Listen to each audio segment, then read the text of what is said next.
미국 정부가 북한이 러시아로 파병한 병력을 기존의 3천 명에서 1만 명으로 상향 조정하고 이미 일부는 우크라이나 쪽으로 이동을 했다고 밝혔습니다.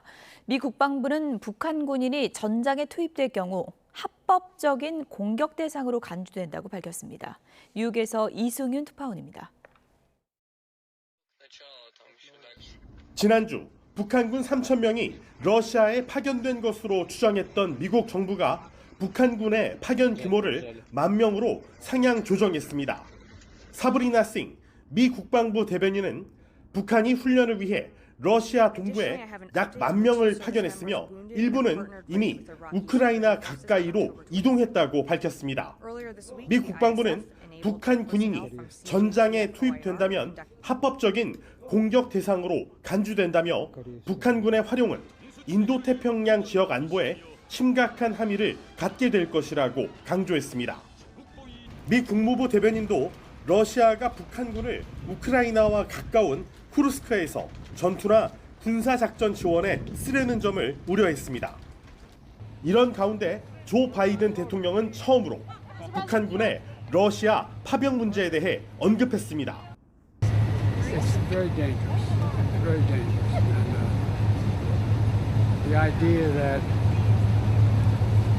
Kamala's opponent is talking to Putin, discussing what should be done. 이와 관련해 유엔 안전보장이사회는 우리 시각으로 31일 새벽 회의를 소집합니다. 안보리 의장국인 스위스 주 유엔 대표부는 우크라이나가 우리나라와 미국, 프랑스, 영국, 일본, 슬로베니아, 몰타의 지지를 받아 회의를 요구해 소집을 공지했다고 밝혔습니다.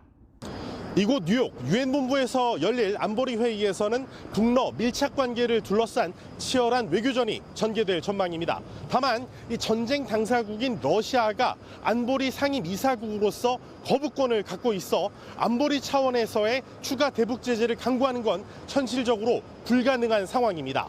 뉴욕에서 YTN 이승윤입니다.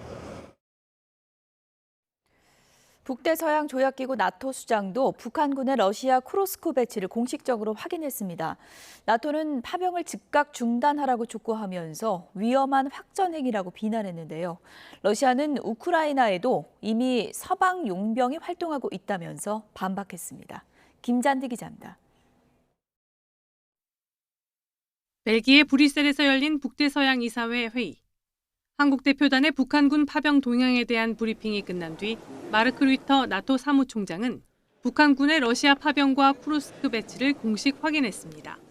I can confirm that North Korean troops have been sent to Russia and that North Korean military units have been deployed to the Kursk region. 북한군 파병은 전쟁의 중대한 긴장 확대 행위라고 비판하고 또 다른 유엔 안전보장이사회 결의안 위반이자 위험한 러시아 전쟁 확전이라고 강조했습니다.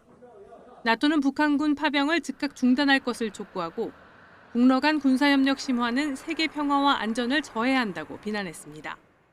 In exchange, Putin is providing North Korea with military technology and other support to circumvent international sanctions. 같은 가치를 공유한 민주국가끼리 연대하고 공통의 안보 위협에 대응하는 것이 중요하다며 우크라이나에 대한 군사 지원을 더욱 강화할 필요성에 대해 논의했다고 밝혔습니다. 개전 이래 러시아군이 60만 명의 사상자가 났다며 북한군 파병은 러시아의 절박함을 보여주는 것이라고 강조했습니다. 북한의 러시아 파병과 관련해 세르게이 라브로프 러시아 외무장관은 우크라이나에는 이미 서방 용병들이 있다고 대응했습니다. 서방의 군은 우크라이나에서 오랫동안 활동해왔다며 나토와 유럽연합이 러시아를 상대로 하이브리드 전쟁을 벌이고 있다고 비난했습니다. 또 북러 관계는 정직하고 공개적이라며 북한과 체결한 포괄적 전략적 동반자 관계 조약은 국제법의 어떤 조항도 위반하지 않는다고 반박했습니다. YTN 김잔디입니다. 이런 가운데 최선희 북한 외무성이 지난달에 이어서 또다시 러시아 방문길에 올랐습니다. 조선중앙통신은 최 외무상 일행이 러시아를 공식 방문하기 위해서 어제 평양을 출발했다고 보도했습니다. 북한 주재 러시아 대사관도 소셜미디어 계정을 통해 이번 최 외무상의 방러가 전략적 대화의 틀에서 진행된다며 북러 관계와 국제정치 문제에 대한 심도 있는 협의를 정상적으로 진행할 것이라고 설명했습니다. 윤석열 대통령은 러시아와 북한의 불법 군사 야합은 국제사회와 우리 안보에 위해를 가할 수 있는 엄중한 사안이라고 밝혔습니다. 북한군이 우크라이나 전선에 예상보다 빨리 투입될 수 있을 것으로 보고 국제사회 협력을 강화하기로 했습니다. 조용성 기자입니다. 윤석열 대통령은 북한군의 우크라이나 실제 전선 투입이 예상보다 빠른 속도로 이뤄질 수 있다며 엄중한 상황이라고 평가했습니다. 폰데어 라이엔 EU 집행위원장과의 통화에서 북한의 러시아 파병에 대한 정보를 공유하며 이같이 밝힌 겁니다. 윤 대통령은 북한군의 즉각적인 철수와 러북 군사협력 중단을 촉구하는 가운데 단계별 조치를 적극 취해 나갈 것이라고 밝혔습니다. 일주일 만에 이뤄진 마르크 르이터 나토 사무총장과의 통화에서도 북한의 러시아 파병에 따른 단계적 방안을 논의했습니다. 윤 대통령은 한국 정부 대표단이 우크라이나를 방문할 것이라며 우크라이나 정보 및 국방 당국자들과 전황에 대한 정보를 공유하고 협력 방안을 논의할 것이라고 말했습니다. 그러면서 러북 간 불법 교류를 감시하고 차단하는 노력을 배가해달라며 긴밀한 협조를 당부했습니다. 윤 대통령이 국제사회에 잇따라 공조를 당부한 것은 앞서 폴란드 대통령을 만나 북한의 파병이 세계 안보를 위협하는 공통의 문제라고 강조한 것과 맥을 같이 합니다.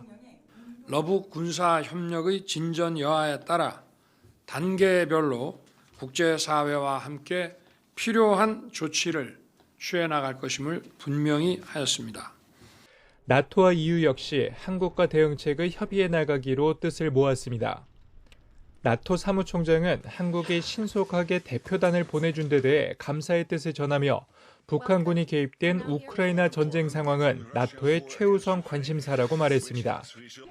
EU 집행위원장은 북한의 러시아 파병에 심각한 우려를 표명하고 이에 대응하기 위해 대한민국과 적극 협력할 준비가 돼 있다고 강조했습니다. YTN 조용성입니다. 정치권에서는 북한군 파병에 대한 정부의 대응책이 적절한지를 두고 논쟁이 격해지고 있습니다. 야당은 또 공천 개입 의혹의 핵심 인물 명태균 씨의 추가 녹취를 고리로 김건희 여사에 대한 공세 수위를 높이고 있습니다. 취재기자 연결돼 있습니다. 나혜인 기자. 네, 국회입니다. 네, 북한군 파병에 대한 정부 대응을 두고 여야 평가가 엇갈리고 있죠? 네, 일단 한 목소리로 북한군의 러시아 파병을 규탄하고는 있지만 우크라이나에 군 참관단을 파견하거나 또 살상무기 지원을 검토할 수 있다는 우리 정부 기류를 두곤 이견을 노출하고 있습니다. 국민의힘은 우리 정부가 북한군 파병에 대응하기 위해 북대서양 조약기구 나토를 비롯한 국제사회와 긴밀히 협력하는 건 지극히 당연한 일이란 입장입니다. 추경호 원내대표는 아침 회의에서 안보에는 여야가 따로 없는데 야당은 북한의 안보 위협 책임을 우리 정부에 뒤집어 씌우고 있다며 김정은이 활짝 웃을 모략이라고 비판했습니다. 반면 민주당은 우크라이나 살상무기 지원 같은 문제는 한반도 안보를 위태롭게 하고 긴장을 고조시키는 결과를 초래할 수 있다며 신중히 대처해야 한다고 지적하고 있습니다. 당내에선 왜 남의 나라 전쟁에 끼어들어 대결을 조장하느냐며 혹시 정부가 국내의 정치적 어려움을 타개하기 위해 대외적 위기를 활용하는 게 아니냐는 의심 섞인 목소리가 터져나오고 있습니다. 여야는 지금 국가정보원을 상대로 비공개 국정감사를 진행하고 있는데 이 문제를 두고 갑론을박을 이어갈 것으로 보입니다. 네, 김건희 여사 공천 개입 의혹도 계속 논란인데요. 명태균 씨의 추가 녹취가 공개됐죠? 네, 해당 의혹을 제기한 국민의힘 김영선 전 의원의 회계 책임자 강혜경 씨 측이 명태균 씨와의 추가 통화 녹음을 공개했습니다. 강 씨는 명 씨가 지난 대선 당시 윤석열 후보 측을 위해 여론조사를 해주고 그 대가로 2022년 6월 재보궐선거 당시 김영선 전 의원은 공천을 받아왔다고 주장하고 있는데 이번에 새로 공개된 통화 녹취는 당시 재보선 공천 발표를 8일 앞둔 2022년 5월 2일 녹음된 내용입니다. 명 씨는 당시 통화에서 오늘 여사에게 전화가 왔는데 자신에게 고맙다며 김영선 전 의원을 걱정하지 말라는 말을 들었고 김 여사가 선물이라는 말도 했다고 언급했습니다. 또 김영선 전 의원 역시 공천 발표 전날 강 씨와의 통화에서 자신이 공천받을 거란 사실을 미리 알았던 듯한 말을 한 것으로 나타났습니다. 강 씨가 공천을 축하한다고 말하자 아직 모른다고 해야 한다며 입단속을 당부한 건데 민주당은 노골적인 공천 개입, 여론 조작 증거들이 속속 드러나고 있다며 파상 공세를 이어가고 있습니다. 일단 명 씨는 YTN과 통화에서 모든 의혹을 거듭 부인했습니다. 당시 공천은 애초에 김영선 전 의원이 유리한 국면이었고 대통령실에서 어떤 연락도 받은 적 없다며 자신이 강 씨에게 했던 말은 격려 차원의 허풍이었다는 취지로 해명했습니다. 이번 사안을 명태균 게이트로 규정하고 당 차원의 진상조사기구를 꾸리기로 한 민주당은 이번 주말 김 여사를 규탄하는 대규모 장외 집회를 계획하고 있습니다. 원내에선 상설특검 후보자를 추천할 때 여당을 배제하는 국회 규칙 개정에 시동을 걸었는데 박찬대 원내대표는 국정감사가 끝나도 김 여사 의혹에 관해선 끝장을 보겠다고 강조했습니다. 네, 이렇게 김건희 여사에 대한 야당의 공세 수위 갈수록 높아지고 있는데 여당에선 어떤 반응이 나오고 있습니까? 국민의힘은 민주당이 다음 달 1심 선고를 앞둔 이재명 대표 방탄 목적으로 김 여사 특검을 물어붙이는 의회 독재를 하고 있다고 규탄했습니다. 명태균 씨를 둘러싼 의혹은 추측일 뿐 신빙성이 없다는 대통령실 입장과도 발을 맞췄습니다. 윤상현 의원은 아침 MBC 라디오 인터뷰에서 명 씨가 과거 전략가 같은 면모를 보이기도 했지만 좀 과시하는 경향이 있다고 말했습니다. 이런 가운데 김상훈 정책위 의장은 YTN 라디오 인터뷰에서 대통령실이 조만간 김 여사 관련 추가 조치를 내놓을 가능성을 시사했습니다. 제2부속실 설치 외에 김 여사가 봉사활동 이외의 대외활동은 자제한다든지 여러 고민을 하고 있을 거라며 대국민 사과도 포함될 수 있다고 언급했습니다. 당내에선 한동훈 대표가 해법으로 제시한 특별감찰관 추천 문제를 두고 개파 간 갈등을 수습하려는 분위기도 감지되는데 한 대표와 가까운 장동혁 최고위원은 SBS 라디오 인터뷰에서 국민이 납득할 수 있는 조치가 이루어진다면 특별감찰관이든 특검이든 뒤로 물러도 된다고 말했습니다. 다만 특별감찰관 문제를 논의하기 위한 의원총회 공개 여부나 지난 총선 패배 원인을 분석한 당내 백서 내용을 둘러싸고는 잡음도 여전합니다. 당내 중진인 권영세, 김기현, 나경원 의원과 오세훈 서울시장, 또 박형준 부산시장은 조금 전에 공동 입장문을 내고 국정을 담당한 정부 여당에서 대통령과 당대표의 내분만 도드라져 보이는 건 정치적 리더십의 부재라고 지적했습니다. 그러면서 대통령실과 당 모두 통합의 정신과 합리적 대화를 복원해 길을 찾자고 제언했습니다. 지금까지 국회에서 YTN 나힌입니다.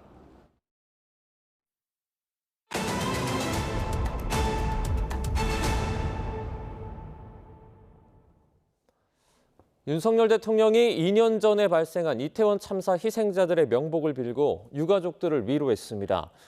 윤 대통령은 안전한 사회를 만들어 희생자들을 진정으로 애도하겠다고 말했는데요. 직접 들어보시죠. 오늘은 이태원 참사가 발생한 지 2년이 되는 날입니다. 안타깝게 돌아가신 분들의 명복을 빌며 슬픔을 안고 살아가시는 유가족 분들께도 깊은 위로의 말씀을 드립니다. 국민의 일상을 지키고 안전한 사회를 만들어가는 것이 희생자들에 대한 진정한 애도라는 점을 말씀드립니다. 관계 부처는 클라우드 매니지먼트를 비롯해서 다중 안전 체계를 점검하고 보완하는 데 만전을 기해 주기 바랍니다. 이태원 참사 2주기를 맞은 오늘도 가족들은 누구에게 책임을 물어야 하느냐고 묻고 있습니다. 특조위가 유족들이 궁금해하는 모든 부분을 조사하겠다는 계획이지만 한계를 지적하는 목소리도 있습니다. 양동훈 기자입니다.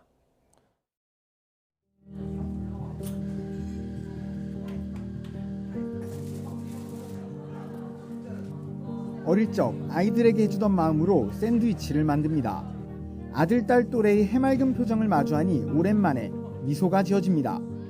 청년들한테 이렇게 엄마 된 마음으로 이렇게 대접하고 싶어서 내 아들이 먹는 거라 생각하고 이렇게 보니까 뿌듯하고 좋고 그래요. 기억해 주셔서 고맙다고 말씀을 해주셨는데 저도 되게 맛있는 샌드위치 만들어주시고 기억할 수 있는 자리 만들어줘서 감사하다고 전하고 싶습니다. 2년 전 오늘만 해도 이런 아들, 딸과 함께였는데 그 사이 엄마, 아빠의 삶은 송두리째 바뀌었습니다. 국회로 쫓아가고 거리에서 오체투지 행진을 하며 투사가 됐습니다. 하지만 진실을 밝히는 과정은 생각보다 길어지는 듯합니다. 국회의 이태원 참사 국정조사 특위가 구성됐지만 정쟁 속에 파행을 거듭했습니다. 2년 만에 1심 재판이 일단락됐지만 가족들은 박희영 용산구청장과 김광호 전 서울경찰청장에게 무죄가 선고된 것을 받아들일 수 없습니다. 서울경찰청장이 무엇을 하는 자리입니까? 그 사람은 무엇을 하기 위해 그 자리에 앉아 있는 것입니까? 사람의 생명을 그렇게 많이 사망하게 만들었는데 죄가 없다면 도대체 159명의 아이들은 누구한테 책임을 물어야 됩니까? 유족은 이제 특별조사위원회가 국회와 법원이 주지 못한 답을 달라고 말합니다. 용산구청뿐 아니라 서울시와 행안부 등 상급 기관의 책임은 없는지, 당시 경찰청장은 지휘권을 제대로 행사했는지, 또 당일 경력 배치 배경과 희생자들을 가족에게 인계한 과정 등 아직 드러나지 않은 부분이 많다고 말합니다.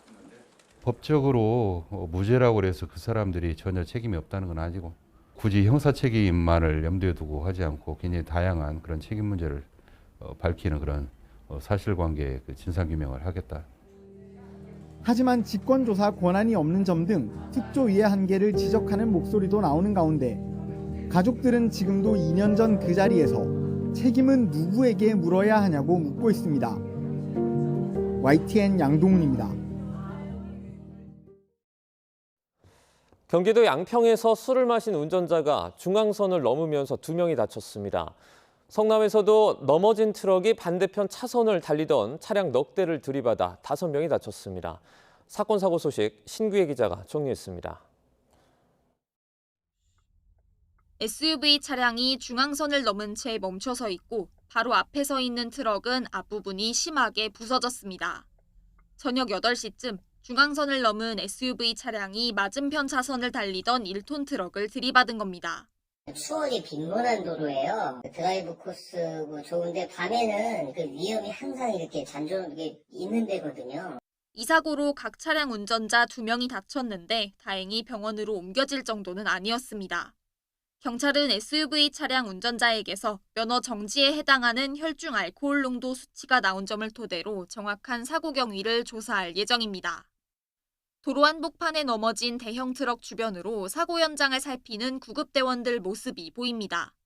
오후 3시 10분쯤 경기 성남시 상대원동에서 3.5톤 트럭이 반대편 차선으로 넘어졌습니다. 트럭이 넘어지면서 반대편에서 신호를 기다리던 다른 승용차 4대와 잇따라 부딪혔습니다. 이 사고로 50대 남성 1명이 크게 다쳐 병원으로 옮겨졌고 다른 4명도 다쳤습니다. 오토바이 한 대가 여러 차선을 오가며 위험천만한 질주를 이어가고 다른 오토바이들이 호위하듯 그 뒤를 따릅니다. 지난달 4일 밤 10대 후반에서 20대 초반으로 이뤄진 일당 5명이 오토바이를 타고 신호를 위반하는 모습입니다. 현장에서 달아난 이들을 붙잡은 경찰은 일당이 오토바이 번호판을 미리 없앤 뒤 범행한 사실까지 파악해 난폭운전 혐의로 검찰에 넘겼습니다. YTN 신기혜입니다.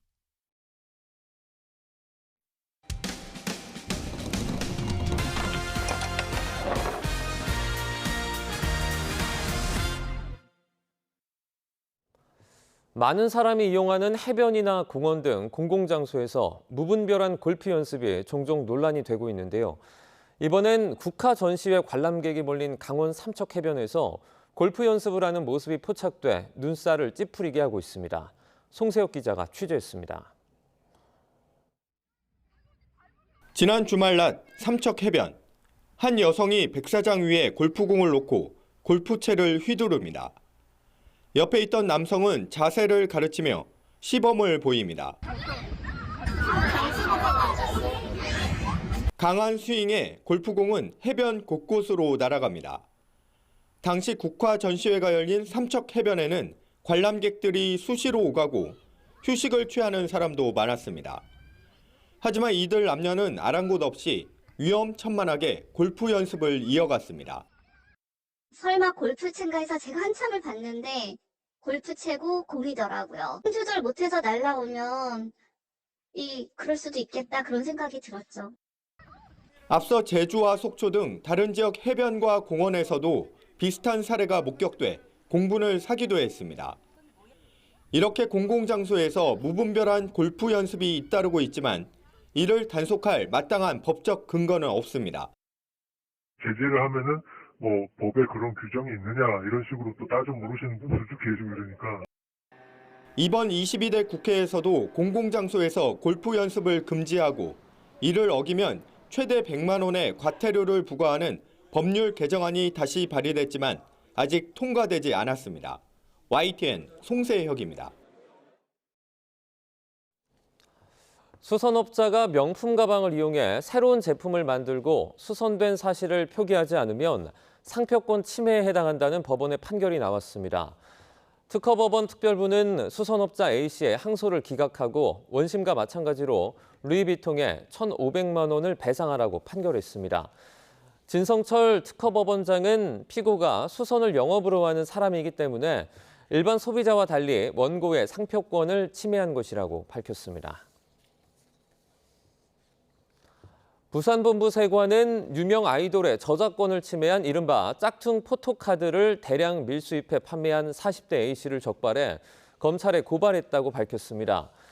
A씨는 2022년 7월부터 최근까지 원가 400원에서 1,000원 정도인 가짜 포토카드 123만 장을 중국 해외 직구 사이트를 통해서 국내에 밀반입하고 온라인에서 10,000원 정도에 팔아 1억 6천만 원을 챙긴 혐의를 받습니다.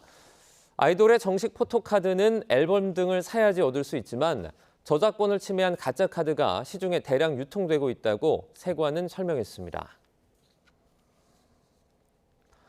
블랙핑크의 로제가 브루노 마스와 함께 부른 아파트로 미국 빌보드 메인 싱글 차트인 핫100 8위에 오르면서 K-팝 여성 가수 최고 순위를 기록했습니다.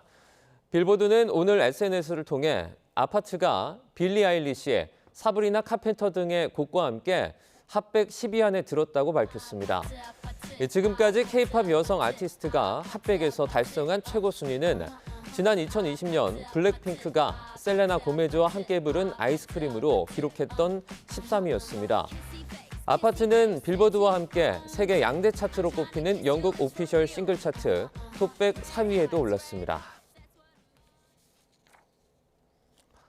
프로야구 기아가 한국 시리즈에서 삼성을 4승 1패로 잡고 안방 광주에서 37년 만에 우승 축포를 쏘며 12번째 별을 달았습니다. 7년 전 우승의 주역 이보모 감독은 데뷔 첫 해 정상에 올랐습니다. 조은지 기자입니다. 기아 마무리 정혜영이 삼성의 마지막 타자 김성윤을 삼진으로 잡아내고 포수 김태군과 얼싸안습니다. 더가웃 선수들이 달려나오고 광주 챔피언스 필드는 가을밤 뜨거운 환호로 물들었습니다. 기아는 안방 5차전을 7대5 짜릿한 역전승으로 마무리했습니다. 삼성을 4승 1패로 잡고 2017년 이후 7년 만에 통산 12번째 별을 단 겁니다. 한국 시리즈 승률 100%의 찬란한 역사도 이어갔습니다.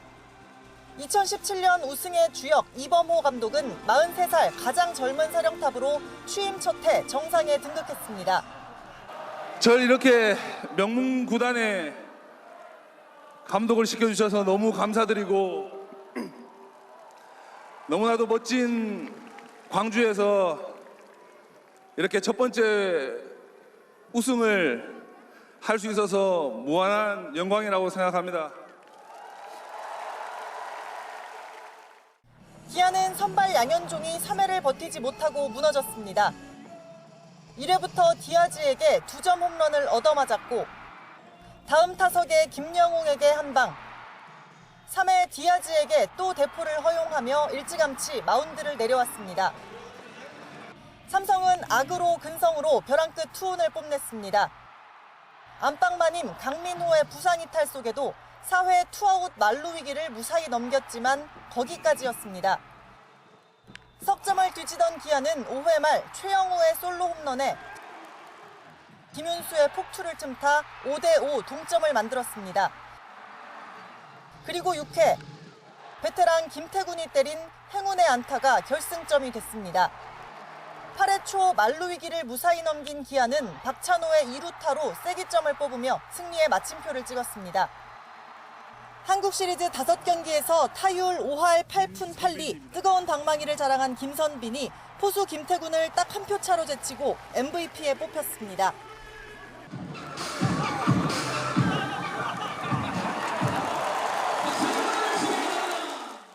중립구장인 잠실에서 또 원정 경기에서 우승 축포를 쏘았던 기아는 무려 37년 만에 광주 안방에서 우승 뒤풀이를 만끽해 기쁨을 더했습니다. 광주에서 YTN 조은지입니다.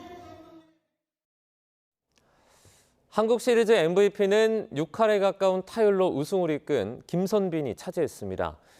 혼신의 19승부로 삼성 에이스 원태인을 무너뜨리는 등 이 시리즈 내내 공격과 수비 모두 리더 역할을 했습니다. 계속해서 양시창 기자입니다. 투 스트라이크로 몰린 상황.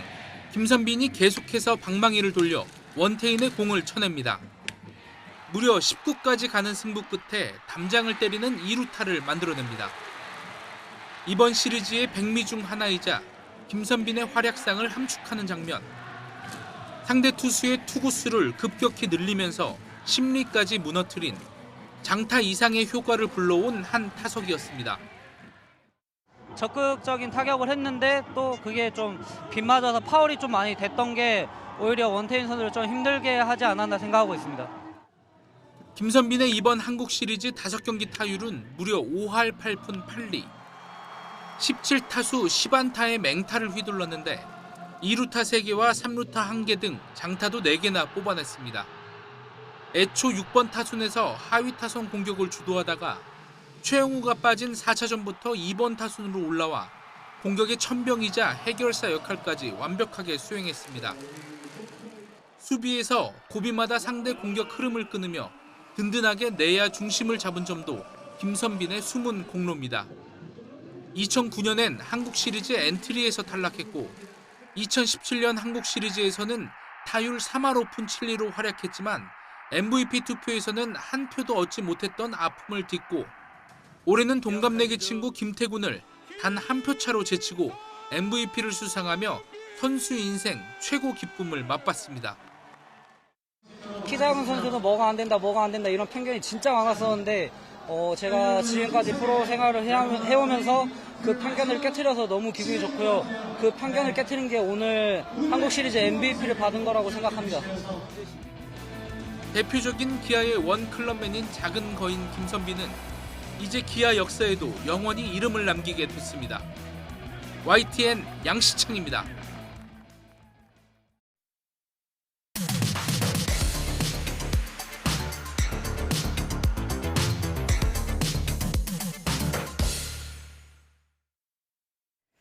네, 각이 살아있는 정치평론 시사정각 시작하겠습니다. 김근식 경남대 교수, 복기왕 더불어민주당 의원 두 분을 모셨습니다. 어서 오세요.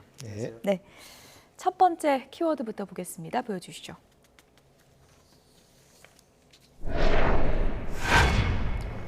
네, 총선 참패 원인, 당정관계 때문이었을까요?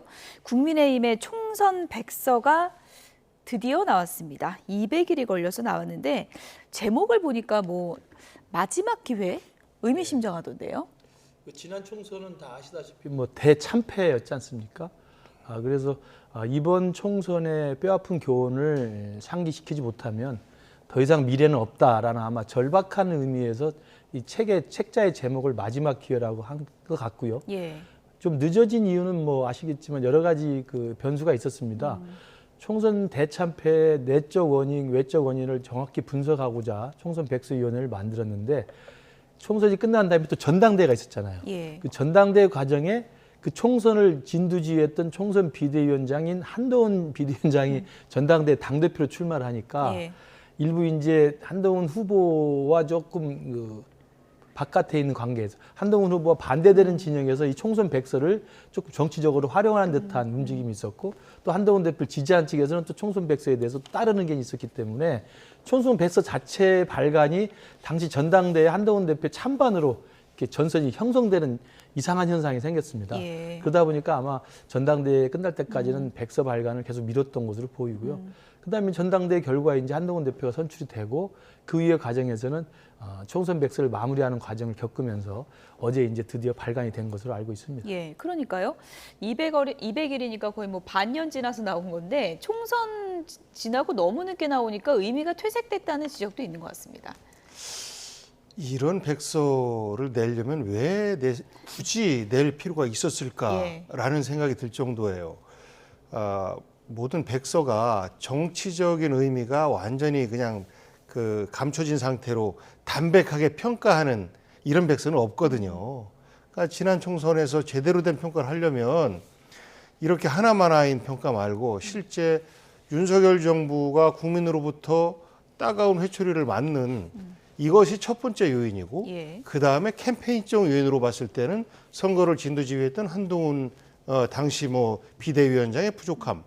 하지만 주 원인은 그 민심 위반이 되었던 윤석열 정부의 책임이 있다라고 명시를 하면 이게 마지막 기회가 될 수 있어요. 예. 이 백서가. 예. 그런데 지금처럼 이것도 아니고 저것도 아니고 아무 책임도 없고 또 모두의 책임은 이런 떠넘기기식 무마식 백서는 예. 마지막 기회가 되기 어려운 백서가 아닐까 이렇게 생각합니다. 핵심은 피해갔다. 그렇습니다. 완전히 피해간 거죠. 예, 여러 원인 중에 하나로 총선 패배, 당정 갈등 때문이다. 이런 내용이 백서 안에 담겼는데요. 이 내용에 대한 얘기를 좀 들어보겠습니다. 곽규택 의원 어떤 얘기했는지 들어보시죠. 당정 관계가 일단은 제일 우선적인 실패의 원인이었다고 보고 있고요. 그 설문조사의 결과를 보면 대부분 용산 문제 아닌가요? 그런 상황이 생겼을 때 뭐 당정 간에 그동안 원활한 소통 관계가 형성되어 있었다면 그런 부분에 대한 대응도 보다 원활했을 텐데 그런 돌발 악재들에 대해서 그것을 흡수하거나 대응할 수 있는 의사소통 관계가 안 되고 있었다. 예, 이런 판단을 하고 있는 거죠. 백서에서 불안정한 당정 관계가 빠르게 모시겠습니다. 평가는 백서가 하는 게 아니라 국민들이 하시는 거죠. 네, 물론 뭐 평가는 백서가 하는 게 아니라 국민들이 하시는 게 맞는데 저 짧은 한마디에 뭔가 좀 뼈가 담겨 있는 것 같네요. 그러니까 이제 백서 예. 발간 과정에서 친한 비한 사이에 hin겨류가 좀 있었고요. 예. 그러다 보니까 이번에 발간된 내용은 양쪽에 다 이제 양비론으로 좀 종합이 된 것 같습니다. 그러니까 용산의 고집불통과 불통이 좀 문제였다는 게 일단 크고 그리고 또 캠페인이라든지 그다음에 이조 심판론을 그 당시에 한동훈 비대위원장의 중심 캐치프레이즈로 들고 나왔는데 이조 심판론이 캠페인적으로 좀 전략상 좀 미흡했다. 이런 것들 다 안고 지금 이 총선 백서에서는 아마 문제점으로 지적을 한 것 같습니다. 예. 그러다 보니까 여러 가지 종합적인 분석들 다 다뤄놓고 그래서 앞으로의 당이 개선할 점도 종합적으로 해놨는데 결국 핵심을 알고 보면 가장 많은 부분을 차지하고 있는 건 건강한 당정 관계를 유지하지 못했다. 다시 말하면 용산과 대통령의 입장이 나오면 이 입장에 대해서 당 차원에서 거기에 대해서 적극적으로 문제 제기를 하거나 이의를 제기하거나 바로잡으려는 노력이 미흡했다는 거죠.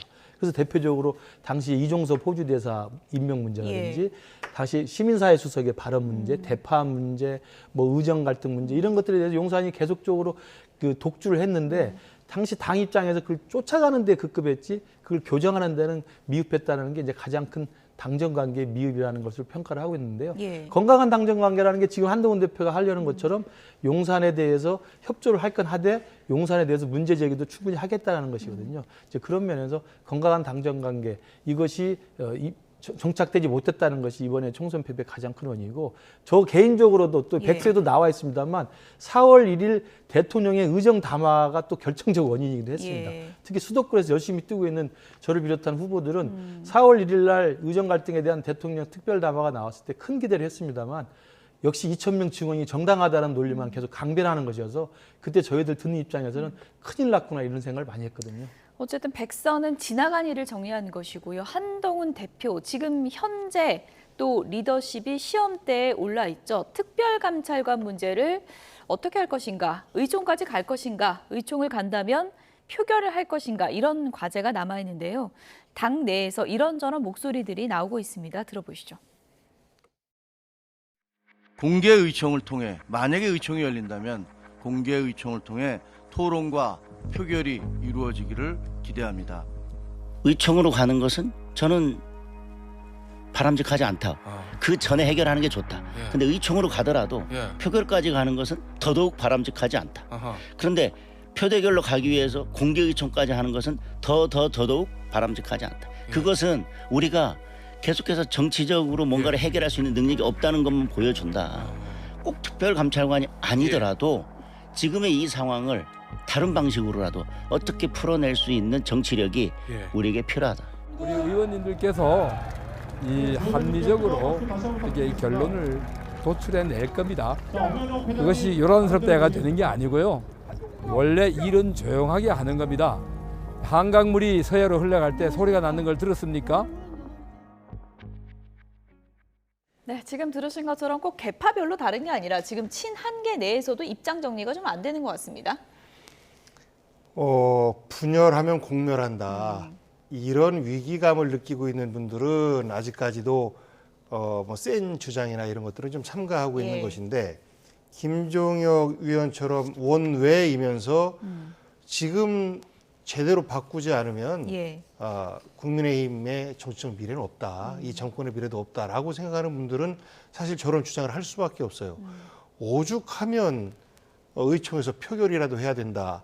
사실 이건 그 뒤에 있는 다른 장동혁 최고나 이런 분들 말씀하셨지만 자해 행위처럼 들릴 수 있습니다만 오죽하면 저런 주장을 할까라는 생각이 들어요. 그만큼 국민들이 볼 때는 상식적 부분인데 이게 안 되고 있단 말이죠. 사실 민주당도 특별감찰관과 관련해서 별로 말을 하기가 좀 민망해서 입을 다물고 있는 건데요. 민주당도 안 했거든요. 특별감찰관 임명 관련해서. 근데 국민의힘에서 그렇게 특별감찰관 임명 안 한다라고 공격을 해오시던 분이 입장 바뀌니까 임명 안 하고 있는 거잖아요. 그래서 그러지 말자라는 상식적 주장이 국민들에게는 설득력이 있고 지금 국민의힘이라는 정당에서 그 실권자인 대통령을 견제하기 위한 이런 행동들을 여당임에도 불구하고 우리가 결단한다라고 보여주면 대통령과는 다르게 국민의힘이라도 어느 정도 소생의 기미가 좀 보일 텐데 지금 현재처럼 이렇게 갈등하면 분열하면 망한다라는 두려움 때문에 아무것도 안 한다라고 하는 것은 그 김종혁 위원이 생각하시는 것처럼 소생의 가능성조차도 없어지는 이런 길이 생기지 않을까라는 두려움이 크게 작동하는 것 아닌가 싶습니다. 위기감 때문이다. 그렇습니다. 그런데 지금 일각에서는 이렇게 중차대한 문제를 놓고 친한계 뭐 그렇게 많은 숫자도 아닌데 여기서 의견이 막 갈려서 되겠냐. 좀 뜻을 모아야 되는 게 아니야. 이런 지적도 있거든요. 저는 이제 대부분의 친한계 쪽에서도 이게 표결까지 가는 건 막아야 된다는 생각이 많고요. 그럼 김종혁 최고가 개인 생각입니다. 어제 이제 공개 최고위원회에서 공개 발언을 한 것은 제가 해석하기로는 특별감찰관이라는 것을 반대하는 것은 국민 여론의 민심에 역행하는 것이라는 것을 심지어 이른바 친윤 의원들에게 압박하는 거라고 생각해요. 그러니까 하려면 의원총회에서 공개적으로 하자. 당신들 반대하려면 제대로 공개적으로 반대 의사를 우리는 자신 있다. 그러니까 그렇게 이야기하는 것은 민심의 쪽은 특별감찰관을 빨리 신속하게 도입하는 것이기 때문에 이러저러한 절차를 시비 걸어서 이러저러한 말을 하는 것은 확실하게 그건 반대 입장이라고 표명을 하려면 해라. 그건 제가 볼 때 실제로 의원총회에서 표결하자는 이야기가 아니고 그런 발언을 함으로써 이른바 특별감찰관 도입에 좀 뜨뜻미지근한 반응을 보이고 있는 일부 의원들에 좀 압박을 하는 거라고 생각을 하고요. 한동훈 대표 입장에서도 그렇고 이 부분은 의총에 가서 표결까지 가서는 사실은 굉장히 득보다 실이 많고요. 그 전에 투톱이 사전에 의견 조율을 해서 합의를 하는 것이 원만하다고 생각합니다. 지난번에 당대표 선출되고 나서도 비슷한 사례가 있었잖아요. 정정식 정책위 의장을 놓고 이게 당대표 임명권이냐 아니면 뭐 임기가 보장되는 거냐 했습니다만 그게 뭐 힘겨루기가 막판까지 가진 않았고 두 분이 회동을 했고 마지막에 원만하게 정점식 의장이 사퇴를 함으로써 정리가 됐거든요. 저는 그렇게 정리해야 된다고 봅니다. 그러니까 이 부분에서도 여당 내에 정치가 필요한 것인데 한동훈 대표가 대통령 만나서 3가지 욕을 했습니다만 아무것도 들어주지 않았잖아요. 그리고 미팅 만남 형식 자체도 마치 어른이 아이들 훈계하듯이 정말 여당 대표로서는 격이 안 맞는 이런 대우를 받고 왔는데 그러다 보니 또 정치적으로 내가 당 대표로서 할 수 있는 카드를 보여주겠다라고 이제 공격 카드를 꺼낸 거예요. 그러면 여기에서 대통령실에서 일종의 무마할 수 있는 카드를 내놔야 되는데 그 무마할 수 있는 카드가 단순히 한동훈 대표를 뭐 위신을 세워주거나 이런 것이 아니고 그 카드는 결국은 국민들을 달래는 카드가 되는 거거든요. 그런데 그런 것들이 작동하지 않고 있기 때문에 저는 이런 공방들이 계속해서 지루하게 이어지는 거 아닌가 싶습니다. 어쨌든 지금 뭐 한동훈 대표 입장에서는 친한 쪽으로 한 명이라도 더 끌어와야 된다. 이런 정치력이 필요할 때인데 최근에 조금 달라졌다. 그러니까 뭐 조문을 가서 폭탄주를 만들기도 하고 핵심 친윤계가 주최한 뭐 기자회견이나 이런 데 참석하기도 하고 스킨십을 좀 넓히려는 거 아니냐 이런 시각도 있더라고요. 굉장히 그 바쁜 일정으로 분주하게 움직이고 있습니다. 그러니까 이제 술을 본래 못하는 한동훈 대표를 알려져 있지 않습니까? 그러면 사실은 조문 가서 상가집에 오래 앉아 있는 건 굉장히 힘든 자리죠. 그런데도 불구하고 최근에 김종혁 최고위원 모친상에도 이틀 연속 가서 거기에 오신 분들하고 이야기를 나누고 최근에 중진 의원 그 상에 가서도 사실은 그 빈소의 문을 닫는 시간까지 자리를 지켰다고 알고 있습니다. 그래서 거기 모여든 우리 국민의힘 많은 의원들하고 대화를 나눴고요.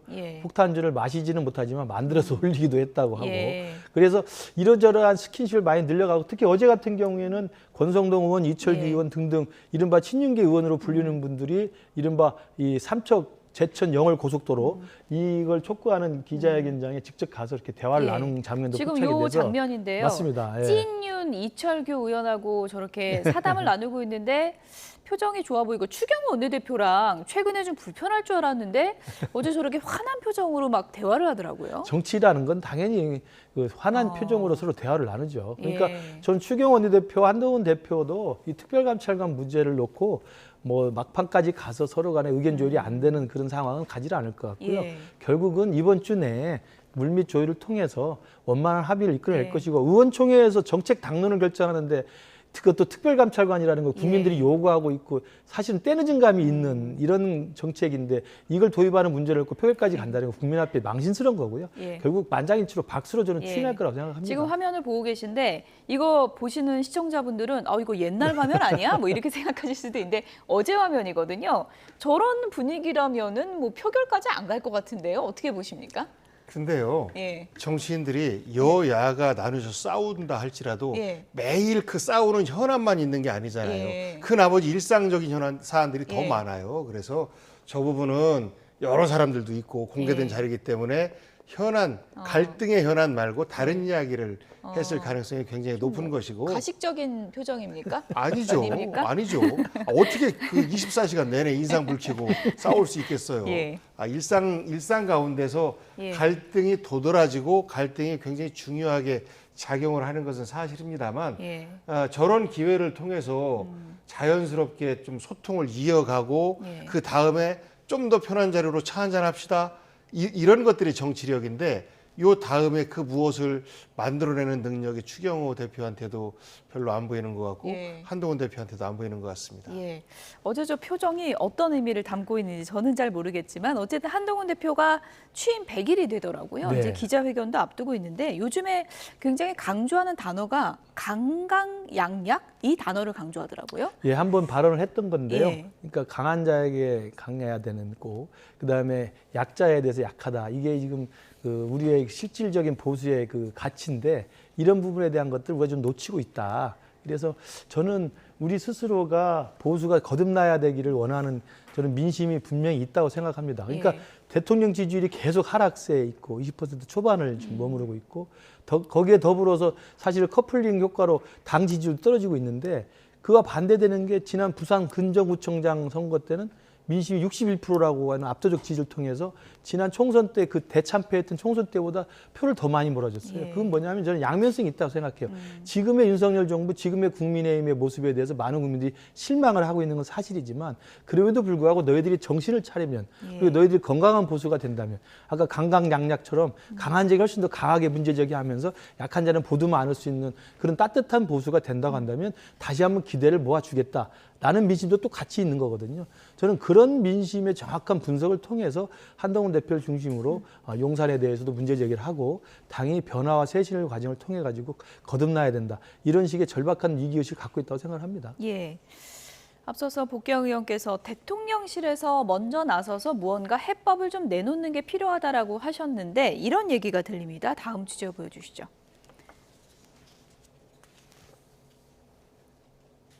예.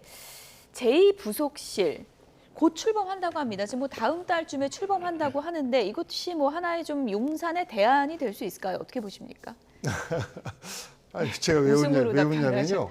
예. 초창기에 제2부속실을 만들어라 라는 주장을 야당도 했었어요. 민주당도. 책임 있는 대통령 부인으로서의 활동을 위해서. 그런데 안 했지 않습니까? 그러다가 지금 김건희 여사는 특검 대상이고 여러 가지 범죄 혐의가 있다. 예. 수사받아야 된다. 예. 라는 국민들의 정서가 아주 강한 거 아니겠습니까? 이런 판국에 그 국민들의 목소리는 무시하고 제2부속실을 만들어서 오히려 대통령 부인으로서의 위상을 더 공고히 해주는 듯한 이런 절차를 밟는다라는 것 자체가 저는 어이가 없어요. 그야말로 민심과 따로 노는 대통령실의 모습을 적나라하게 보여주는 것 아닌가. 나중에 설령 지금 현재 제기되고 있는 김건희 여사에 대한 여러 가지 의혹들 이런 것들을 해소한 이후에 그 제2부속실을 추진한다 할지라도 지금은 시점이 아닌 거예요. 지금은 여당 내에서도 하다못해 그 서면 사과라도 해야 되는 것 아니냐 이런 말이 나올 정도로 여러 가지 국민들의 걱정거리 중심에 놓여 있는 분에 대해서 이거를 제2부속실을 만든다라고 하는 것은 너무나 국민들의 걱정과 민심과는 동떨어져 있는 행위다라고 저는 바라봅니다. 제2부속실 설치와 관련해서 윤석열 대통령이 지난 8월에 대국민 기자회견에서 이렇게 답변을 하기도 했었습니다. 당시 얘기 다시 한번 좀 들어보시죠. 제2부속실은 지금 설치하려고 준비 중입니다. 네. 장소도 지금 마땅한 데가 없어서 외국에 가보면은 우리 뭐 가까이 뭐 청와대만 해도 대통령 그 배우자가 쓰는 뭐 이런 공간이 또 널찍하고 있고 한데 용산은 지금 그런 것도 없고 뭐 부속실을 만든다고 하면 뭐 장소가 있어야 되는데 지금 일단 좀 마땅한 데가 없습니다. 그래서 장소가 잘 준비되면은 부속실이 이제 본격적으로 뭐 좀 일을 하게 되지 않을까 그래 생각을 하고요. 네. 뭐 장소가 좀 마땅치 않다 이런 답변이 있었는데 뭐 장소 문제도 좀 해결하고 어느 정도 윤곽이 이제 잡혔고 출범한다 뭐 이런 분위기인가요? 어떻게 봐야 그렇죠. 됩니까? 저 8월 기자회견 때도 이제 진행이 되고 있었습니다만 용산의 대통령실에 아마 대통령 집무실과 같은 층은 아닌 걸로 알고 있습니다만 그 용산 대통령실에 이제 방을 하나 이제 만들어서 부속실에 대한 공간적인 준비는 다 끝낸 것으로 되는 것 같습니다. 그렇다면 이제 부속실을 실제로 만들고 부속실에 사람이 배치가 되는 거죠. 그러니까 형식적으로 부속실이라는 게 만들어지면 이제 그런 효과는 있는 것 같아요. 지금 논란이 됐던 게 한남동 관저에 이제 이른바 김건희 여사 나인들이 모여서 따로 회동을 하고 거기서 이러저러한 개입들에 대한 논의를 하고 국정에 관한 이야기를 한다더라 이런 소문들이 많이 있지 않습니까? 그러면 그런 비공개된 비공식 모임을 하는 것이 이제 있을 수가 없는 거죠. 이제 제2부속실이라는 자기의 집무실이 있기 때문에 거기에서 모든 일정들이 관리가 되고 사람들 만나는 것도 거기서 만나는 걸로 돼야 될 겁니다. 그러면 김건희 여사의 면담 또 방문, 사람 일정 이런 것들이 전부 투명하게 관리가 되는 거죠. 예를 들면 이제 최재형 목사와 만나는 저런 부적절한 만남 같은 것도 예. 스스로 체크가 되는 거죠. 예. 그리고 사전에 차단이 될 수 있다는 거기 때문에 그런 면에서 뭐 사후적으로 저는 의미가 있다고 보고요. 그리고 또 하나는 저렇게 해서 부속실에서 공개적으로 일정을 관리하면 예. 뭐 지금 문제가 되는 명태균 씨와의 뭐 카톡 대화라든지 뭐 텔레그램 대화처럼 사적인 대화나 사적인 소통도 상당 부분 조심스럽게 할 수밖에 없습니다. 이제 그런 면에서는 저는 특별감찰관 제도와 이 제2부서 설치가 이후의 과정에서 김건희 여사의 여러 가지의 그 논란이나 우려 사항들을 제도적으로 불식할 수 있는 저는 긍정적 작용을 할 거라고 봅니다. 그러나 저것이 지금 논란이 되고 있는 김건희 여사 관련된 여러 가지 의혹들, 이전에 있었던 의혹들이잖아요.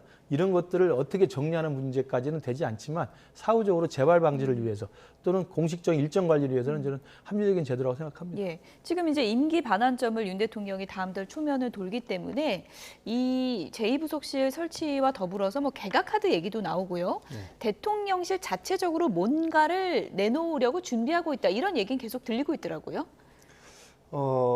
대통령실 참모진 개편뿐만 아니라 예. 지금 국무총리도 그대로 있는 것이고 오늘이 이제 이태원 참사 2주기인데요. 예.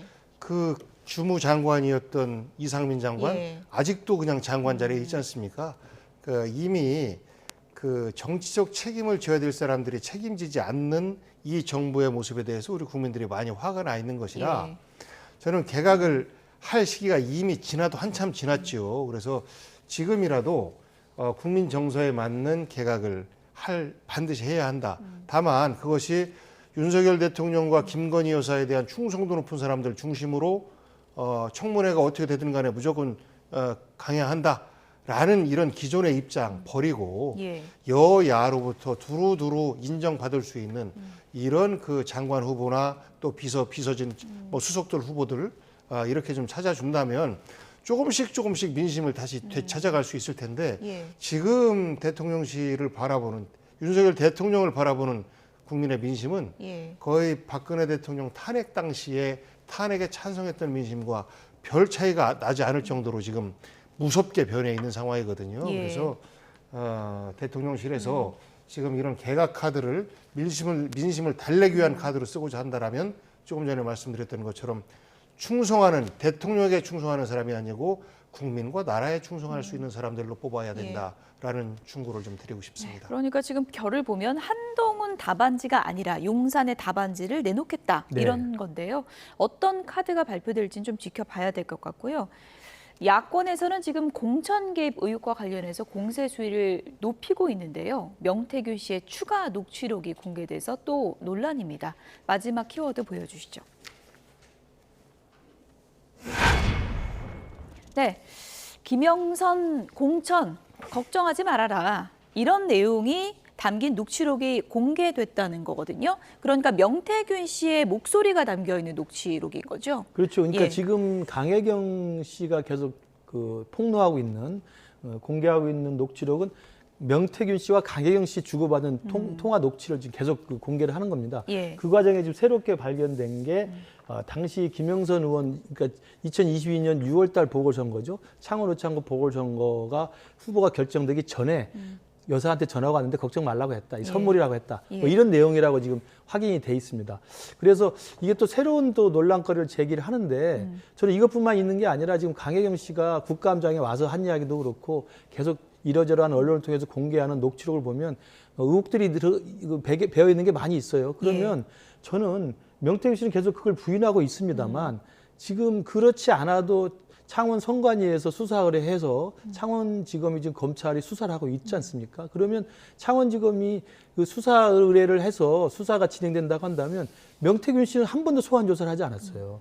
그러니까 명태균 씨와 관련된 너무나 많은 정치적인 의혹들이 제기되고 있는데 지금 상황에서는 검찰이 나서서 강제 수사를 얼른 돌입을 해서 저 모든 것들의 사실이 무엇인지를 명명백백하게 밝히는 것이 필요하다고 생각합니다. 특히 김영선 의원의 공천 개입과 관련해서는 이러저러한 의혹들이 제기가 되고 있다면 과연 명태균 씨가 김건희 여사랑 정말 소통을 해서 김건희 여사가 개입한 게 있는 건지 아니면 명태균 씨가 허위를 가장하면서 과장스럽게 자기의 어떤 허장성세를 위해서 거짓말한 것인지를 명확히 가리면 되는 거거든요. 예. 왜냐하면 저것은 김건희 여사와의 직접적인 대화가 아니라 제3자가 들은 대화이기 때문에 전원이란 말입니다. 그렇기 때문에 이게 사실 여부를 따져보는 게 중요한데 그건 명태균 씨 주장이 다르고 강혜경 씨 주장이 다른데 그 사실을 어떻게 확인할 수 있겠습니까? 그래서 저는 창원지검과 중앙지검이 언론 강제 수사에 돌입해서 명태균 씨와 관련된 의혹들은 좀 하루빨리 국민 앞에 진상을 좀 밝히는 게 필요하다고 봅니다. 네, 명태균 씨 해명은 그렇습니다. YTN 취재진에 해명을 했는데 김영선 전 의원이 애초에 당시에 좀 공천이 유리한 국면이었고 격려 차원에서 허풍을 내가 한 것이다 이렇게 얘기를 하고 있습니다. 어쨌든 당시에 공천관리위원장이었던 윤상현 의원도 좀 곤혹스러운 상황에 놓이게 됐는데요. 윤상현 의원 그리고 민주당의 목소리 들어보도록 하겠습니다. 2022년 그 김영선 전 의원 공천 과정에서 네. 명태균 씨가 김영선 전 의원 공천과 관련해서 연락을 해온 바는 전혀 없었습니까? 저는 뭐 그런 기억이 없습니다. 선거 때 되면은요, 예. 공천 때문에 많은 사람들이 전화가 옵니다. 예. 솔직히 많은 사람들이 전화해서 누구 해달라. 저는 또 전화를 거의 뭐 받아주는 편이거든요. 네. 그래서 겨우 연락했는지 안 했는지 그런 기억은 없습니다. 윤석열 캠프와 명태균 씨는 지난 대선에서 대체 무슨 짓을 한 겁니까? 정말로 시대의 사기이라도 작당한 겁니까? 정말 기가 막힐 노릇입니다. 이 와중에 김건희 여사가 명 씨에게 오빠한테 전화 왔죠. 잘 될 거예요 라고 하는 통화 음성을 분명히 들었다는 미래한국연구소 전직 소장의 증언도 새로 나왔습니다. 김건희 여사의 잘 될 거라는 말이 2022년 김영선 전 의원의 보궐선거 공천을 뜻한다는 것은 이제 삼척동자도 다 아는 이야기입니다.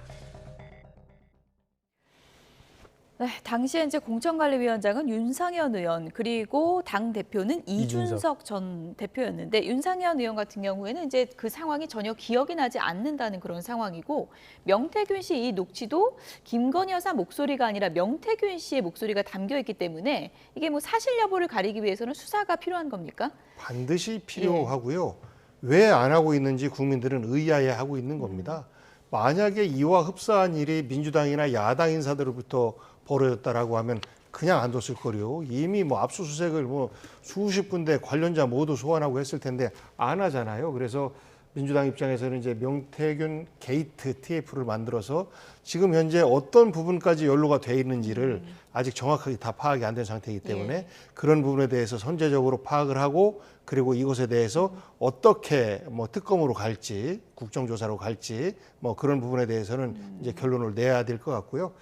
이 부분도 결국은 다 김건희 여사와의 관계 아니겠습니까? 예. 그리고 과거 선거 때 상식적이지 않은 윤석열 캠프의 어떤 그 운영, 이상한 여론조사가 보고된다. 이런 소문들이 있었는데 예. 지금 나오는 거예요, 사실로. 그렇기 때문에 이 부분에 대해서는 검찰에서 더 이상 특검이니 뭐니 이렇게 쫓기지 말고 예. 스스로 선제적으로 수사를 해야 한다라고 강력하게 촉구하고 싶습니다. 네, 끝으로 간략하게요. 지금 명태균 씨는 뭐 스스로를 건곤일척이다 이런 네. 표현까지 썼던데 어쨌든 당 차원에서 지금 모두가 거리두기만 하고 있고 뭔가 국민의힘 대응이 지금 로드맵이 없다 이런 지적도 크거든요. 맞습니다. 그러니까 예. 명태균 씨와 관련된 정치인들이 뭐 이러저러하게 많이 공개가 되고 있는데 당 차원에서도 저는 이 부분에 대해서 이제는 그동안 좀 방관하는 자세를 벗어나서 예. 객관적인 어떤 자료를 모으든지 아니면 조사를 하든지 해서 실제로 명태균 씨는 지금 제가 알기로는 우리 당의 당원으로 되어 있습니다. 예. 그래서 아마 당무감사를 한다는 이야기도 있었기 때문에 명태균 씨와 관련된 당 차원의 대응도 좀 준비를 하는 게 맞고요. 말씀하신 것처럼 저도 말씀드렸지만 창원지검이든 중앙지검이든 언론 신속하게 강제 수사에 돌입을 해서 예. 명태균 씨에 대한 사실관계를 파악하고 또는 명태균 씨가 건곤일척이라고 자기 스스로 당당하게 허장성세를 부리면 예. 국감장에 왜 안 나옵니까? 좀 이미 뭐 때가 지난 이야기입니다만 저는 그래서 명태균 씨도 있는 그대로의 사실을 밝히면서 자기가 했던 일에 대해서는 스스로 좀 겸허하게 돌이켜보는 자세도 필요하다고 생각합니다. 네, 전국 소식은 여기까지 줄이겠습니다. 오늘 김근식 경남대 교수, 복기왕 민주당 의원 두 분이었습니다. 고맙습니다.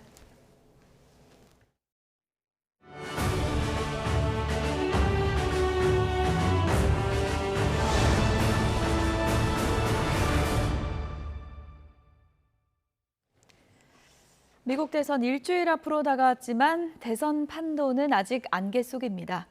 막판 변수는 어떤 게 있을까요? 워싱턴에서 홍상희 특파원이 보도합니다. 지난 9월 TV 토론 이후 상승세를 탔던 해리스 부통령과 트럼프 전 대통령의 전세가 뒤바뀌기 시작한 건 이달 중순부터입니다.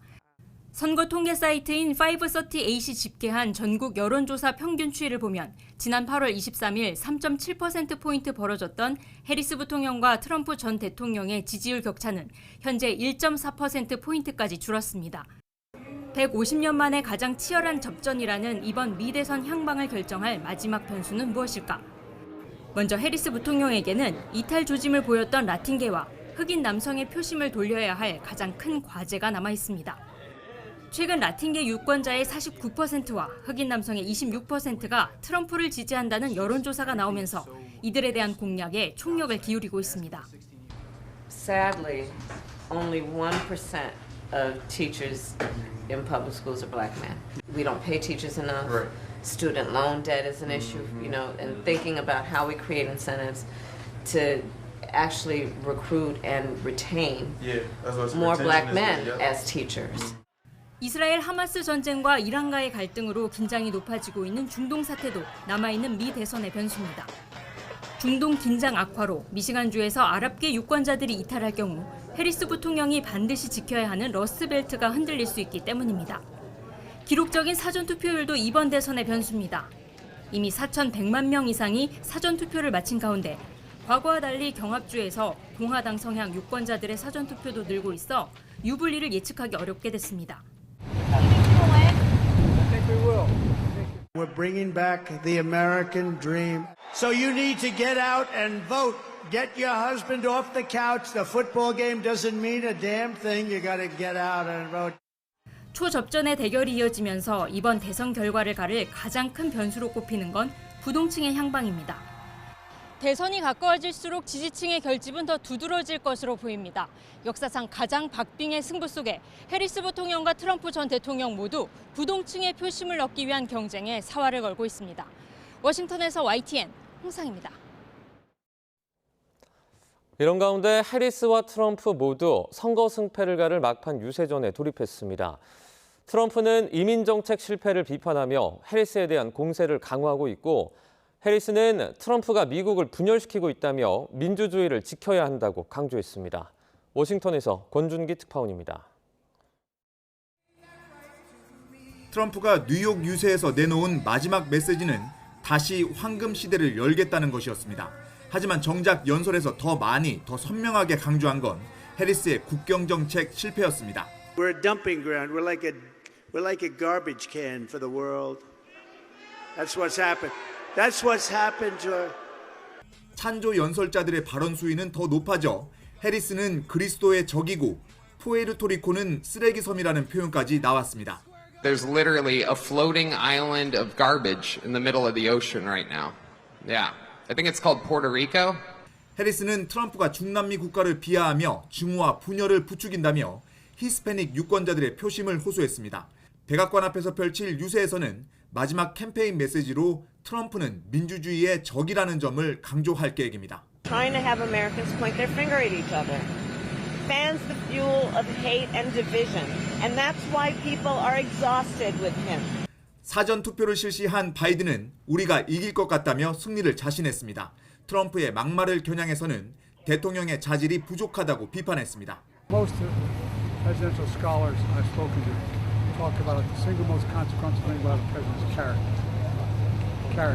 해리스 부통령은 당선 확률이 트럼프에게 7%포인트 밀린다는 통계학자 분석을 지지자들에게 뿌리며 표 결집을 시도했습니다. 전국 지지율은 마지막까지 박빙인 가운데 유권자 10명 중 7명은 트럼프가 선거에서 질 경우 결과를 승복하지 않을 것 같다고 응답했습니다. 워싱턴에서 YTN 권중기입니다. 일론 머스크 테슬라 최고 경영자가 미국 보수층의 유권자 등록 장려를 위해 상금을 내건 것과 관련해서 펜실베니아주 필라델피아시 지방검찰이 법원에 상금 지급을 중단시켜달라며 소송을 제기했습니다. 레리 크레즈너 필라델피아 지방검사장은 머스크가 트럼프 전 대통령 당선 지원을 위해 설립한 정치자금 모금단체와 머스크를 상대로 이런 내용의 민사소송을 냈다고 로이터 통신이 보도했습니다. 미 대통령 선거 결과가 우리에게도 중요한 건 한반도 안보에 미치는 영향이 적지 않기 때문입니다. 한미 간에는 방위비 분담금을 비롯해 북핵이 가장 큰 이슈였는데 최근에는 북한의 파병으로 우크라이나 전쟁과도 맞물리면서 미국의 대선 결과에 대한 관심이 더 커지고 있습니다. 김문경 기자입니다. 가장 현실적인 문제는 방위비 분담금입니다. 한미는 이달 초 2026년 한국이 내야 할 분담금을 8.3% 인상한 1조 5천여억 원에 합의했습니다. 해리스 부통령이 당선되면 합의를 이어가겠지만 트럼프 전 대통령은 지금의 9배인 연간 13조 원을 압박하고 있어 당선 시 재협상 가능성이 거론됩니다. If I were there now, they'd be paying us $10 billion a year. And you know what? They'd be happy to do it. It's a money machine, South Korea. 북핵 문제 등 대북 정책에 대한 인식도 엇갈립니다. 트럼프 전 대통령은 김정은 위원장과의 친밀성을, 해리스 부통령은 제재와 압박을 우선하고 있습니다. It is well known he exchanged love letters with Kim Jong-un because they're so clear. They can manipulate you with flattery and favors.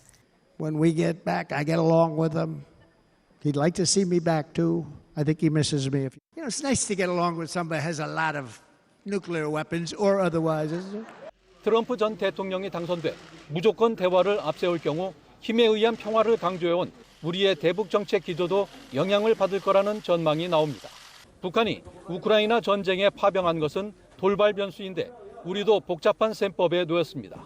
해리스 부통령은 자유민주주의 세력의 승리를 강조하고 있고 I will continue to stand with Ukraine and I will work to ensure Ukraine prevails in this war. To be safe, secure and prosperous, the United States must continue to fulfill our long-standing role of global leadership. 트럼프 전 대통령은 우크라이나 지원을 비판하며 전쟁을 조기에 끝내겠다고 밝히고 있습니다. 트럼프 전 대통령이 당선되고 우크라이나에 대한 지원을 줄이거나 멈출 경우 북한의 파병에 맞서 살상무기 지원 등 단계적 대응을 하겠다는 우리의 입장도 영향을 받을 가능성이 큽니다. 이런 가운데 민주당과 공화당 모두 북한 비핵화 목표로 지난 20여 년간 유지해온 완전하고 검증 가능하며 불가역적인 비핵화, 즉 CVID를 대선을 앞두고 삭제했습니다. 정부는 누가 되더라도 양국 간 북한 비핵화 의지는 확고하다며 정책 변화에 선을 그었지만 비핵화 해법이 다를 것으로 보여 미국 차기 정부의 대북 정책 방향에 관심이 쏠리고 있습니다. YTN 김문경입니다. 세계적인 팝스타 아델이 공연 도중에 객석으로 다가갑니다. 네, 객석에 앉아있던 셀린 디온이 일어나서 그녀를 따뜻하게 안아주고 있는데요. 좀처럼 눈물을 멈추지 못하고 있는 아델, 서로의 뺨을 어루만지면서 이야기를 나누던 두 사람, 감정이 벅차오른 듯 연신 눈물을 훔칩니다. 무대 위에서 아델이 그녀의 이름을 외치자 많은 관객들이 셀린에게 환호성을 보냈는데요. 지난 2022년 온몸이 굳는 강직인간 증후군이라는 희귀 질환을 진단받아 활동을 중단한 세계적인 팝스타 셀린 디온. 투병중인 그녀가 미국 라스베이거스에서 열린 아델의 콘서트장을 찾았고요. 자신의 우상을 객석에서 발견한 아델이 노래를 멈추고 그녀에게 다가가서 포옹하는 이 장면, 온라인에서 큰 화제를 모았습니다. 영상을 본 누리꾼들은 슬프지만 감동적이다. 또 셀린 디온의 목소리를 오랫동안 듣고 싶다는 반응을 보였습니다. 길거리를 배회하고 있는 남성이 보입니다. 이 남성, 베이징에서 사우디아라비아까지 무려 13,000km를 자전거로 달려왔다고 하는데요. 보조 배터리와 텐트, 그리고 옷 등 몇 가지 생활 필수품만을 챙긴 그가 이 기나긴 여정에 나선 이유는 뭘까요? 바로 그의 우상이죠. 축구선수 크리스티아노 호날두를 만나기 위해서였다고 합니다. 7개월을 달린 끝에 드디어 호날두와 만났습니다. 이 남성의 노력을 알게 된 알 나스르 FC 구단 관계자에 의해서 약 1분간의 팬미팅이 열렸는데요. 악수와 포옹을 나누고 친필 사인이 새겨진 유니폼도 선물을 받았다고 합니다.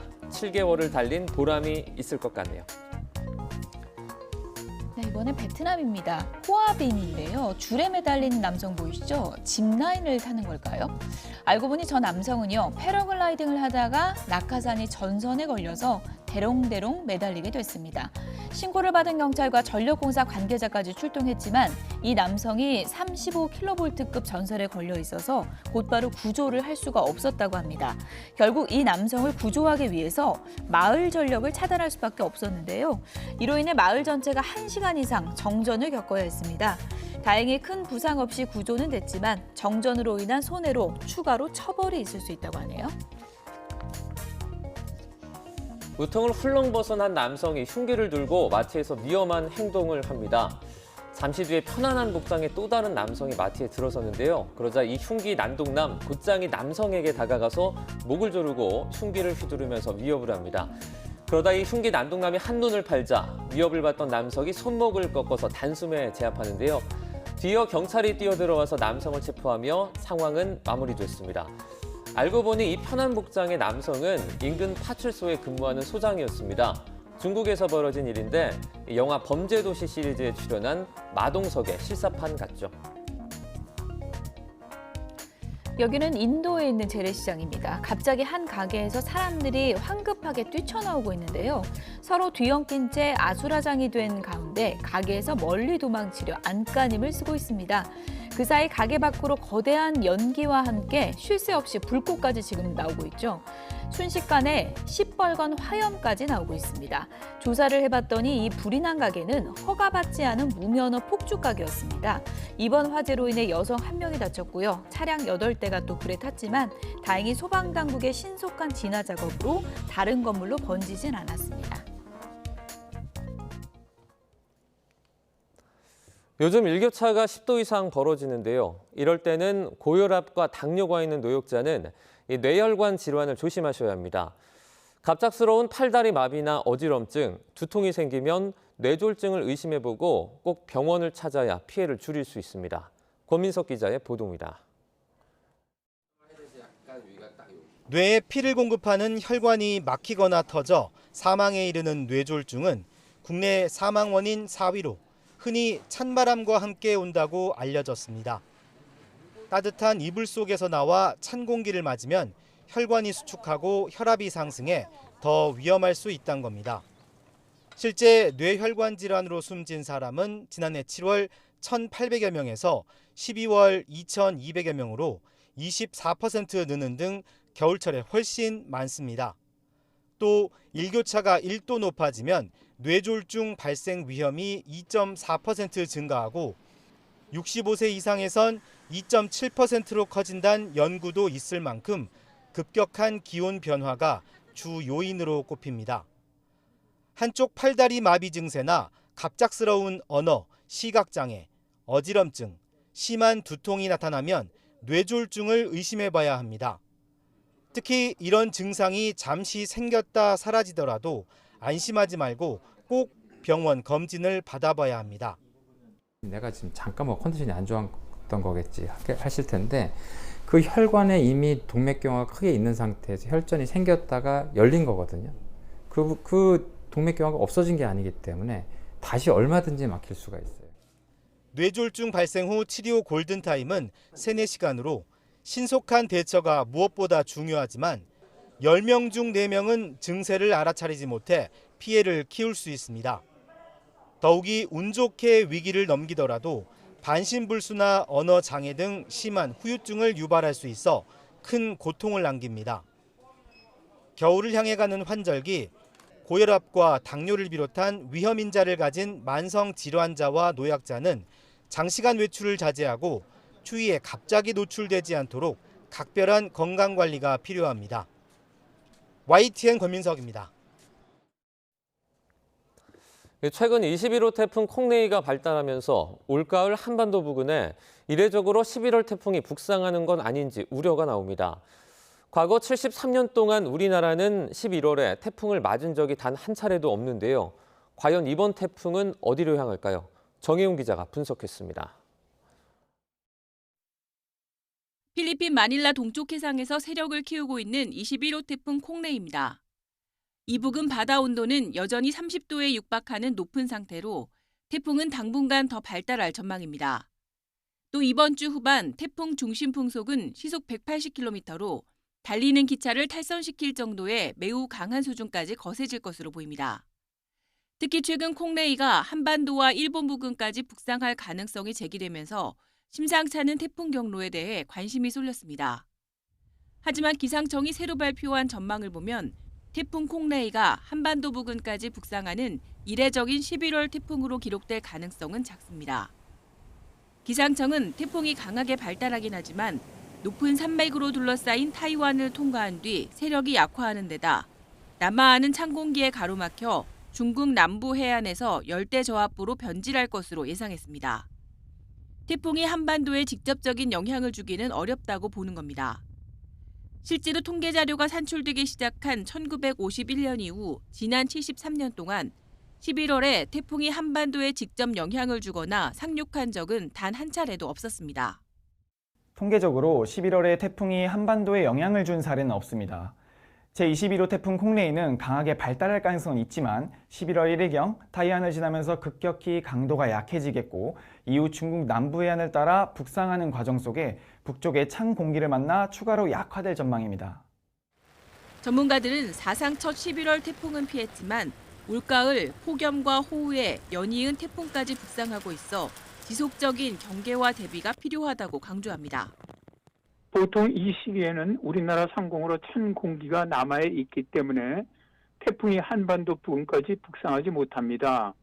다만 올해는 가을 날씨가 워낙 이변이 많아서 태풍이 약해져도 비구름으로 인한 강한 호우 등으로 피해가 발생하지 않는지 지속적으로 살피고 대비하는 것이 중요할 것 같습니다.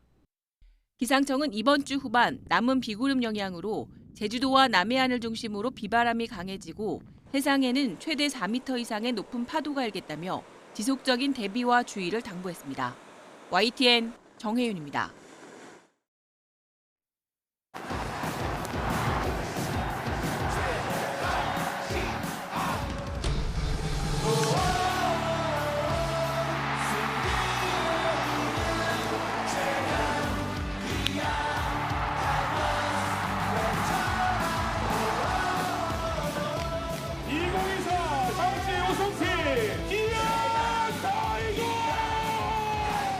광주에서 이렇게 첫 번째 우승을 할 수 있어서 무한한 영광이라고 생각합니다. 핫한 이슈를 전문가에게 묻는 이슈콜입니다. 프로야구 한국 시리즈에서 기아가 삼성을 물리치고 통산 12번째 우승을 차지했습니다. 37년 만에 안방인 광주에서의 우승인데요. 이 홈팬들은 그야말로 열광의 도가니에 빠졌습니다. 한국 시리즈 MVP로는 6할에 가까운 타율을 기록한 기아의 작은 거인이죠. 김선빈이 선정이 됐습니다. 4차전 만루 홈런의 주인공인 김태군을 단 한 표 차로 제치면서 선수 인생 최고의 기쁨을 맛봤는데요. 통합 우승 저력을 뽐낸 기아와 아쉽지만 값진 준우승을 거머쥔 삼성 간의 격돌. 올해 한국 시리즈 경기 최동우 평론가와 함께 짚어보겠습니다. 평론가님 나와 계시죠? 예, 안녕하세요. 네, 미디어데이에서 이제 양팀 모두 5차전 만에 끝내겠다 이렇게 말을 했는데 현실이 됐습니다. 마지막 경기 어떻게 보셨어요? 전반적으로 보면은 이 투타에 쌓았던 기아가 힘으로 삼성을 누른 그런 이 한국 시리즈였죠. 네. 이 삼성으로서는 이 원태인 선수 선발로 내보냈던 1차전 첫날 경기가 비로 인해서 중단되는 불운도 있었는데 1차전부터 5차전까지 관통했던 경기의 흐름은 기아의 힘이었다라고 봅니다. 네. 어제 5차전에서도 기아가 왜 이 정규 시즌 우승팀이었는지를 보여줬는데 양현종 선수가 홈런 3개로 무너졌습니다. 네. 2와 3분의 2이닝 5실점하고 강판당했죠. 그런데 기아로서는 분명히 예상치 못한 위기였거든요. 그런데도 뒤집었습니다. 기아 불펜은 이 삼성 타선을 무실점으로 틀어막는 힘이 있었고요. 기아 타선은 삼성 불펜을 두들기는 힘이 있었죠. 네, 조금 전에 이제 그 양현종 선수의 어떤 조기 강판 언급을 해주셨는데 그러면 그 이후에 분위기 반전 언제부터였다고 보십니까? 5회 최영우 선수의 솔로 홈런이 결정적이었다고 봅니다. 네. 이 홈런 한 방이 갖고 있는 힘을 보여줬거든요. 이 홈런으로 기아는 분위기를 탔고요. 이 반대로 삼성 마운드는 심리적으로 무너졌다라고 볼 수 있겠죠. 최영우 선수에게 홈런 맞고 난 뒤에 이 삼성의 김태훈 선수 연속 볼넷으로 강판당했고요. 이어서 올라온 김윤수 선수도 이 볼넷과 폭투로 동점을 허용했습니다. 완전히 분위기가 바뀐 거죠. 이 흐름으로 이 기아가 6회에 한 점, 8회에 한 점 추가해서 한국 시리즈 우승을 완성했다라고 볼 수 있습니다. 네, 반면에 삼성의 입장에서는 아쉬운 경기였습니다. 5차전 경기를 비롯해서 전반적인 시리즈 경기에서 좀 아쉬운 점이 있다면 어떤 게 있을까요? 삼성으로서 아쉬웠던 거는 이 부상으로 인한 전력 손실이라고 볼 수 있겠죠. 네. 그래서 이 잘 싸웠다는 얘기까지 나오는 거고요. 이 코너 시볼드 선수가 부상으로 돌아가면서 삼성이 믿고 내보낼 수 있었던 선발은 레이스, 원태인 2명뿐이었습니다. 때문에 이 경기를 거듭하면서 불펜도 소진됐고요.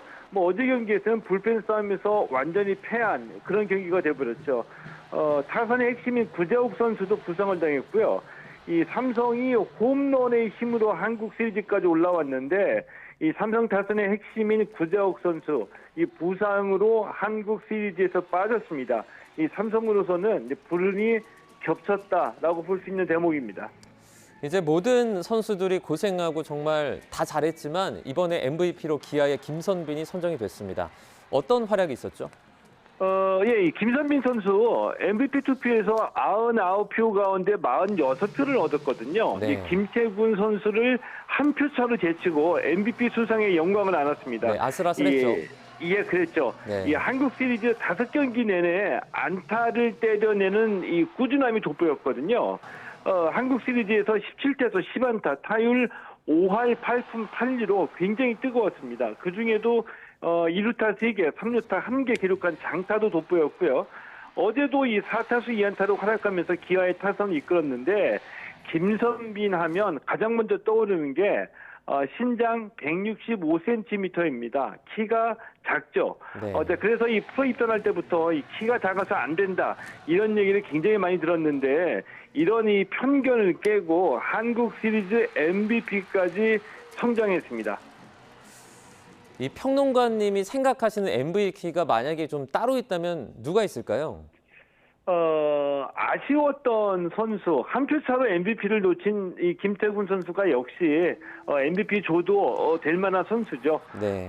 특히 이 김태군 선수 한국 시리즈 이 4차전에서 말로 홈런 정말 강렬했죠. 김태군 선수의 인생 첫 말로 홈런인데 이 홈런이 한국 시리즈에서 나온 말로 홈런이었습니다. 어제도 6회 경기를 뒤집는 결승타의 주인공이 되기도 했고요. 더군다나 김태군 선수가 이 NC에서는 양의지에게 밀렸고 삼성에서는 강민호에게 밀려서 주전으로 뛰지 못했었거든요. 네. 자, 올해 이제 기아 주전 포수로 뛰었는데 한국 시리즈에서 이 타율 3할 5푼 3리로 수비와 공격을 모두 갖춘 포수로 인정받았다는 것이 아마도 이 김태군 선수에게는 MVP보다도 더 큰 기쁨이다 이렇게 볼 수도 있습니다.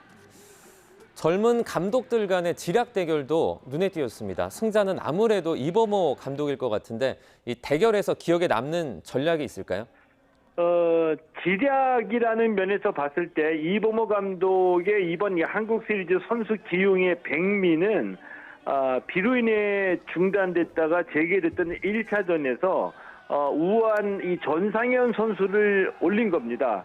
그러니까 1대0으로 뒤진 6회 무사 1-2루에서 경기가 재개됐는데 이 좌타자 김영웅 선수를 상대로 해서 예상을 깨고 우한 전상현 선수를 올려서 무실점으로 막아냈거든요.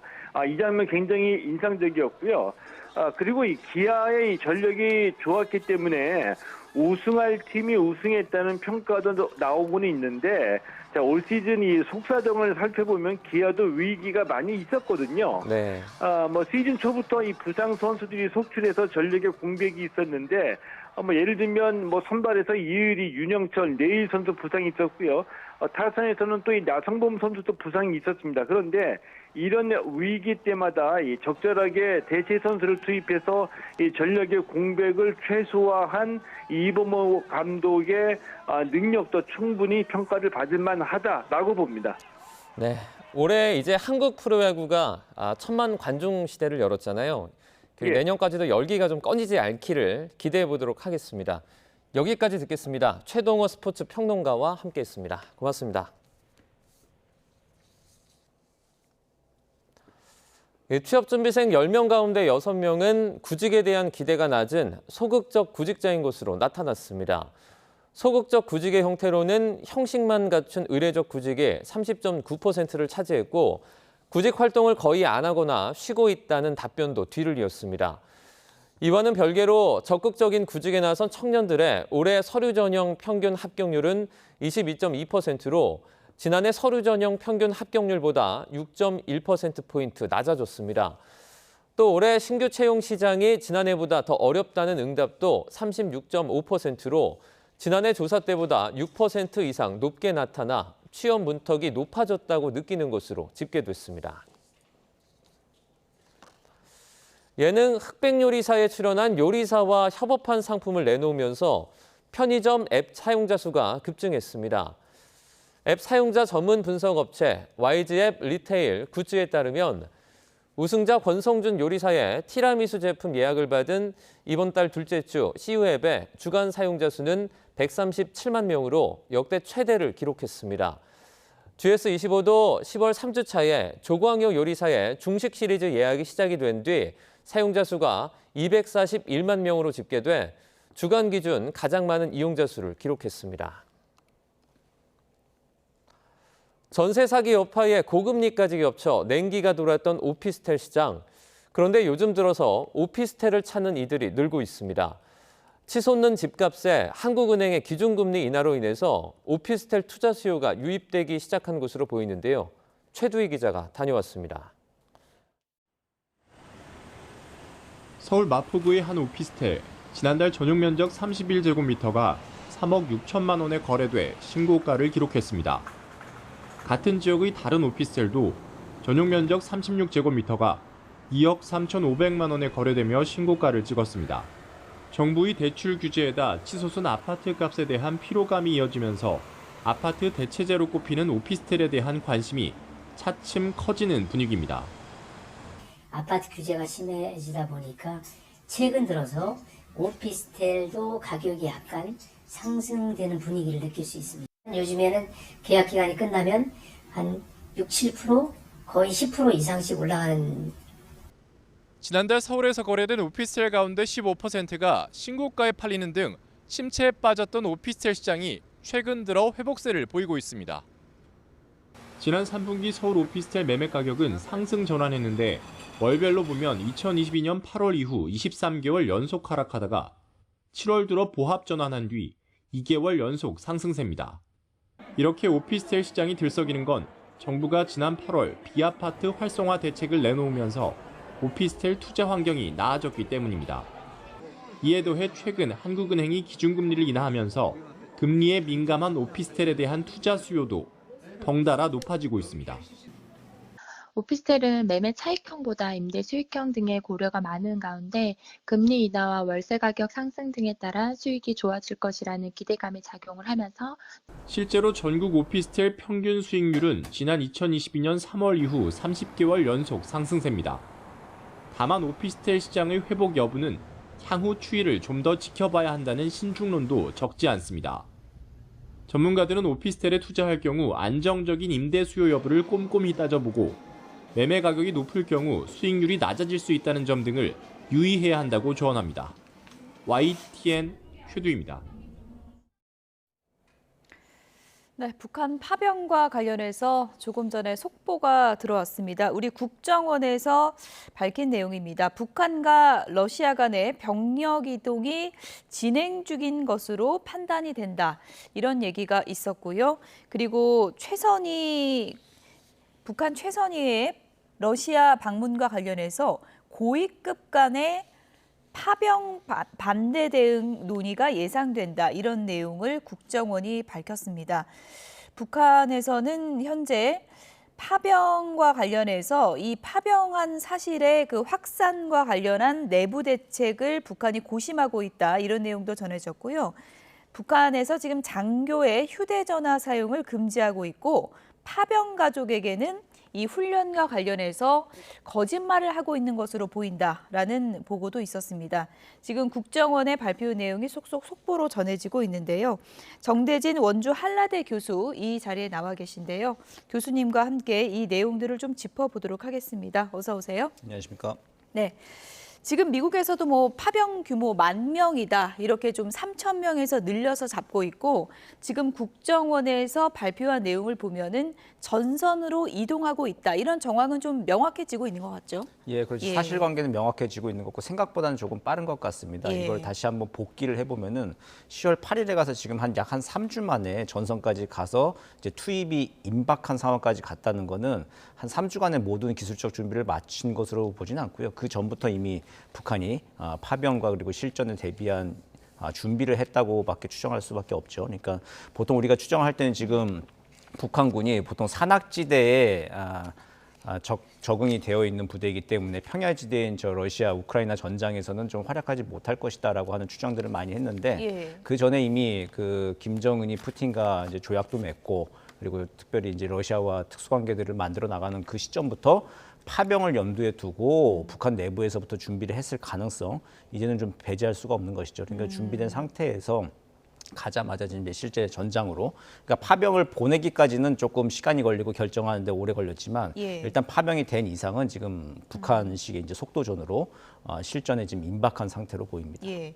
그리고 지금 이제 국정원이 발표한 내용에 따르면은 사실 북한에서도 해외 파병이 처음이기 때문에 내부 동요가 없을까 이런 얘기가 있었는데 지금 뭐 좀 파병 가족에게는 이 훈련 관련해서 좀 거짓말을 하고 있는 것 같다 이런 내용도 지금 보고가 됐고 강제 차출로 인한 동요도 좀 보인다 이런 얘기도 지금 들리고 있네요. 예, 그렇죠. 아무리 북한이 독재 국가이고 뭐 군인들이 이제 통제에 익숙해 있다 하더라도 전쟁터 끌려나간다라고 하는 건 이건 다른 상황이잖아요. 예. 아무리 그냥 건설하고 좀 못 먹고 그냥 훈련 고되고 한 것들이야 뭐 참고 지낼 수 있지만 실제 전쟁에 간다는 거는 이제 자기 목숨이 달려 있는 일이기 때문에 동요가 없을 수가 없겠죠. 이제 이런 정황들을 감지한 건 이건 상식적으로 이렇게 이해가 될 수 있는 거죠. 그렇죠.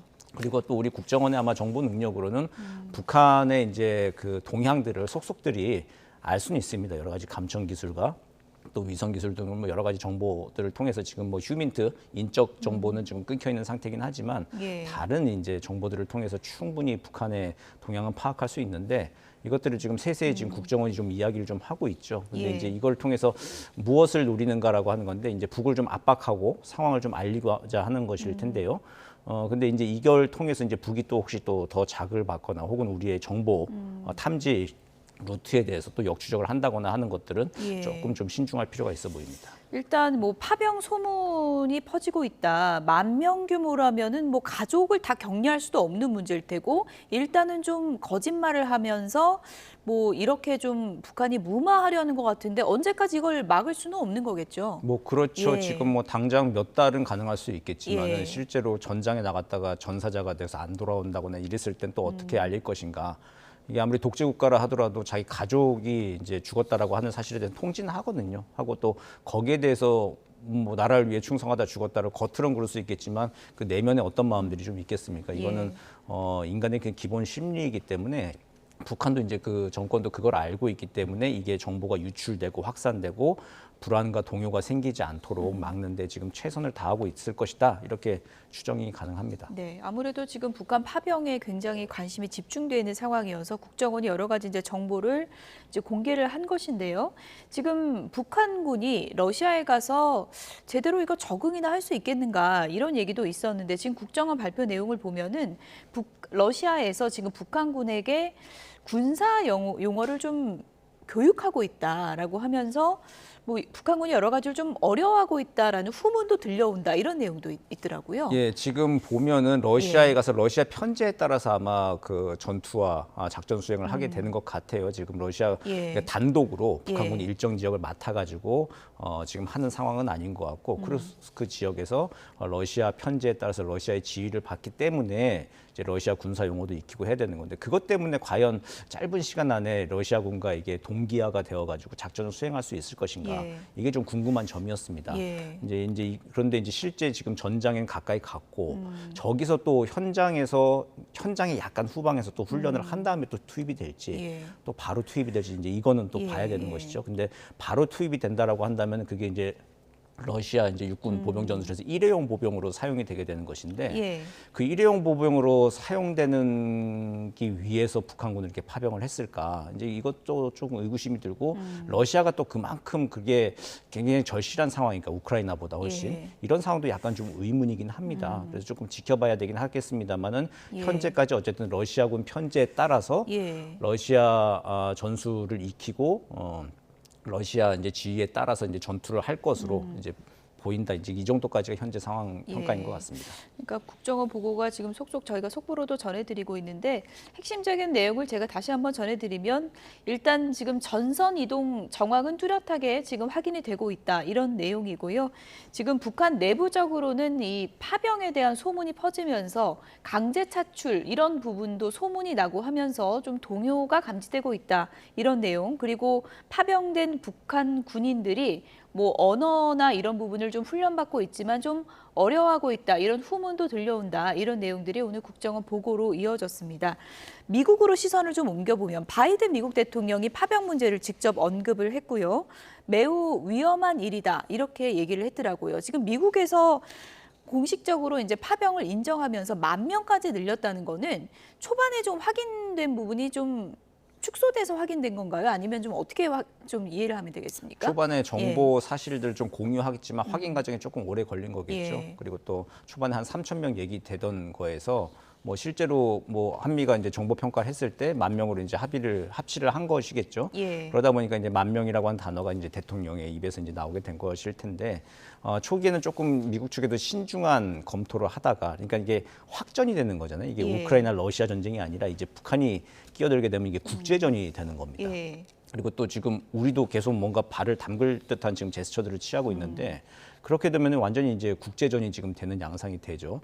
여기에 대해서 지금 미국은 달가울 리는 없죠, 사실은. 그렇죠? 예. 우크라이나 전쟁을 약간 좀 이렇게 소강 국면으로 몰고 가야 하는 게 이제 미국의 목적이고 필요인데 이에 대해서 이제 북한이 한 10,000명 정도 파병이 됐다라고 하는 거를 바이든 대통령이 확인했다라고 하는 건 스스로도 이제 굉장히 위험한 일이다라고 이야기할 수밖에 없는 상황입니다. 예.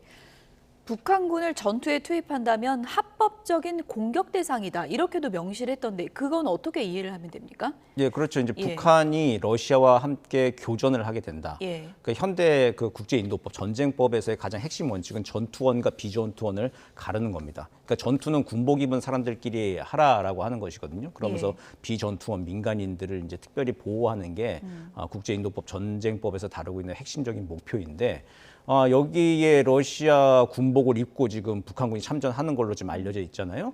근데 어쨌든 군복을 입고 북한이 참전을 한다라고 하는 거는 어쨌든 전쟁법에서 보호 대상이 되는 게 아니죠. 그러니까 이제 합법적인 공격 대상이 된다. 그리고 우크라이나의 미국 무기 사용의 대상이 될 것이다라고 이제 미국은 경고를 하고 있는 것이죠. 예. 어쨌든 지금 뭐 러시아 파병에 대해서 굉장히 미국이 예민하게 반응할 수밖에 없는 그런 상황인데 뭐 미국 대선이 당장 다음 주라서 결과가 어떻게 나올지 모르지만 트럼프 전 대통령이 만약에 이제 대통령이 된다면 푸틴과의 친분을 굉장히 과시하고 있잖아요. 이 문제를 어떻게 대응한다고 예상해 볼 수 있을까요? 트럼프 같은 경우는 공공연하게 얘기하는 게 바로 발을 빼겠다는 거잖아요. 우크라이나에서. 발을 빼겠다. 예, 우크라이나 지원을 하지 않겠다는, 돈 들어가는 일은 하지 않겠다는 거죠. 그러면 이건 젤린스키는 이제 경악할 만한 일일 그렇죠. 겁니다. 그리고 지금 또 러시아는 북한 군의 지원도 받아서 이 지금 쿠르스크 지역이 이제 쟁점 지역이 되고 있는데 이쪽 지역을 이제 완전히 장악을 하고 그리고 또 뭐 우크라이나의 미군 무기 지원 등이 더 들어가지 않게 되면 우크라이나가 상당히 힘들 수밖에 없습니다. 그럼 이제 쿠르스크 쟁점 지역을 뺏기게 되고 그리고 이제 러시아와 우크라이나가 알아서 하라는 식으로 트럼프가 만약 하게 된다면은 우크라이나는 앞날을 장담할 수 없는 상황에 빠져들게 되겠죠. 그렇게 되면 이제 다른 나토 국가들, 유럽의 국가들은 러시아의 영향력이 이제 우크라이나를 넘어서 바로 경계를 맞서게 되는 거죠. 폴란드 같은 나라들은 아주 또 이제 거기도 이제 아주 경악할 만한 일들이 벌어지는 것인데 그러다 보면 이제 유럽의 안보 질서가 흔들리는 일들이 만약에 트럼프식의 이제 강력 깜짝 처방을 한다면은 이제 그런 일들이 벌어질 걸로 좀 예상은 됩니다. 어쨌든 뭐 미국 대통령이 누가 되느냐에 따라서 또 이 정세가 또 크게 달라질 수 있는 변수가 될 수 있는 거고, 윤석열 대통령도 EU, 나토랑 이제 북한 파병 대책을 이제 논의를 했는데 지금 전선 투입이 조금 빨라지고 있다 이런 얘기도 지금 들리더라고요. 어떤 이유 때문일까요? 예, 지금 보면은 어쨌든 파병할 때까지는 조금 시간이 걸리지만 파병한 다음에는 지금 속도를 좀 내고 있는 것 같습니다. 그러니까 파병할 때까지는 여러 가지 검토를 북한도 했을 겁니다. 예. 어느 정도 규모의 어떤 부대를 보내야 그러니까 러시아한테 조금 더 많은 대가를 요구할 수 있을 것인가. 또 러시아가 필요로 하는 것을 얼만큼 맞출 수 있을 것인가 이런 것들에 대해서 검토와 준비가 좀 내부적으로 많이 필요했을 겁니다. 그러다가 또 올해 또 수해도 있고 하다 보니까 이거를 바로 또 파병하고 하는데 조금 늦춰진 거 아닌가라는 추정해 볼 수 있습니다. 9월 달에 실제로 김정은이 특수부대 시찰을 했는데 예. 원래는 아마 그때쯤 하고 시찰하고 난 다음에 바로 또 보낼 생각을 했었을 것 같아요. 근데 이제 그걸 10월 달에 한 번 더 시찰을 하고 그 이후에 이제 파병이 좀 이루어진 건데 그거 봤을 때 한 예상보다 한 달 정도 늦어졌지만 실제 러시아에 갔을 때는 준비된 인원들이기 때문에 바로 이제 전선에 출입하는 식으로 그렇게 해서 러시아의 필요를 맞춰주고 북러 협력을 강화하는 방향으로 가는 것. 그리고 지금 우크라이나 전쟁이 어떤 식으로든 이제 좀 소강 국면에 접어들고 마무리해야 된다는 게 국제사회의 여론이고 그렇죠. 예상이잖아요. 예. 김정은한테는 시간이 없습니다. 그러니까 러시아가 북한을 필요로 하는 건 이제 우크라이나 전쟁에서의 이제 포탄과 군수물자 지원 그리고 병력을 포함한 인력 지원 예. 때문에 지금 북한이 필요한 건데 예. 전쟁이 끝나고 나면 북한은 사실은 푸틴한테 뭔가 요구할 거 받을 게 있을까? 이제 그거는 조금 상식적으로 생각해 보면은 합리적으로 추론할 수 있는 것이죠. 이랬을 때 김정은은 짧은 시간 내에 어쨌든 푸틴에게 이게 병력 지원도 하고 최대한 러시아의 지원을 받아내면서 특히 혈맹 관계라고 하는 걸로 업그레이드하는 것. 그러니까 한미 동맹에 준하는 수준으로 북러 동맹까지 만들어 놔야 이 우크라이나 전쟁이 끝난 이후에도 한미 연합 전력에 대응을 할 수 있는 것이죠. 이제 그걸 만들어 나가는 게 지금 김정은은 굉장히 좀 조바심을 내고 있을 것 같습니다. 네. 국정원 브리핑 내용을 보면은 내부적으로 좀 동요가 있고 지금 분석을 들어보면은 김정은 위원장은 마음은 급한 그런 상황에서 최선희 북한 외무상 러시아를 갔잖아요. 어떤 걸 논의할 거라고 보세요? 그 외무상이 갔기 때문에 이제 뭐 군사적인 기술적인 논의들은 하진 않을 거고요. 뭐 군사적인 기술적인 논의들은 이미 김영복 조선인민군 부총참모장이 가 있습니다. 폭풍군단 사령관을 지냈던 사람이 가 있기 때문에 그쪽에서 이제 얘기를 할 거고 아마도 이제 국제사회에서 지금 북러 협력 그리고 또 북한의 참전에 대해서 반대 여론, 비난 여론이 좀 높아지고 있잖아요. 여기에 대해서 북한과 러시아가 어떻게 대응을 할 것인가.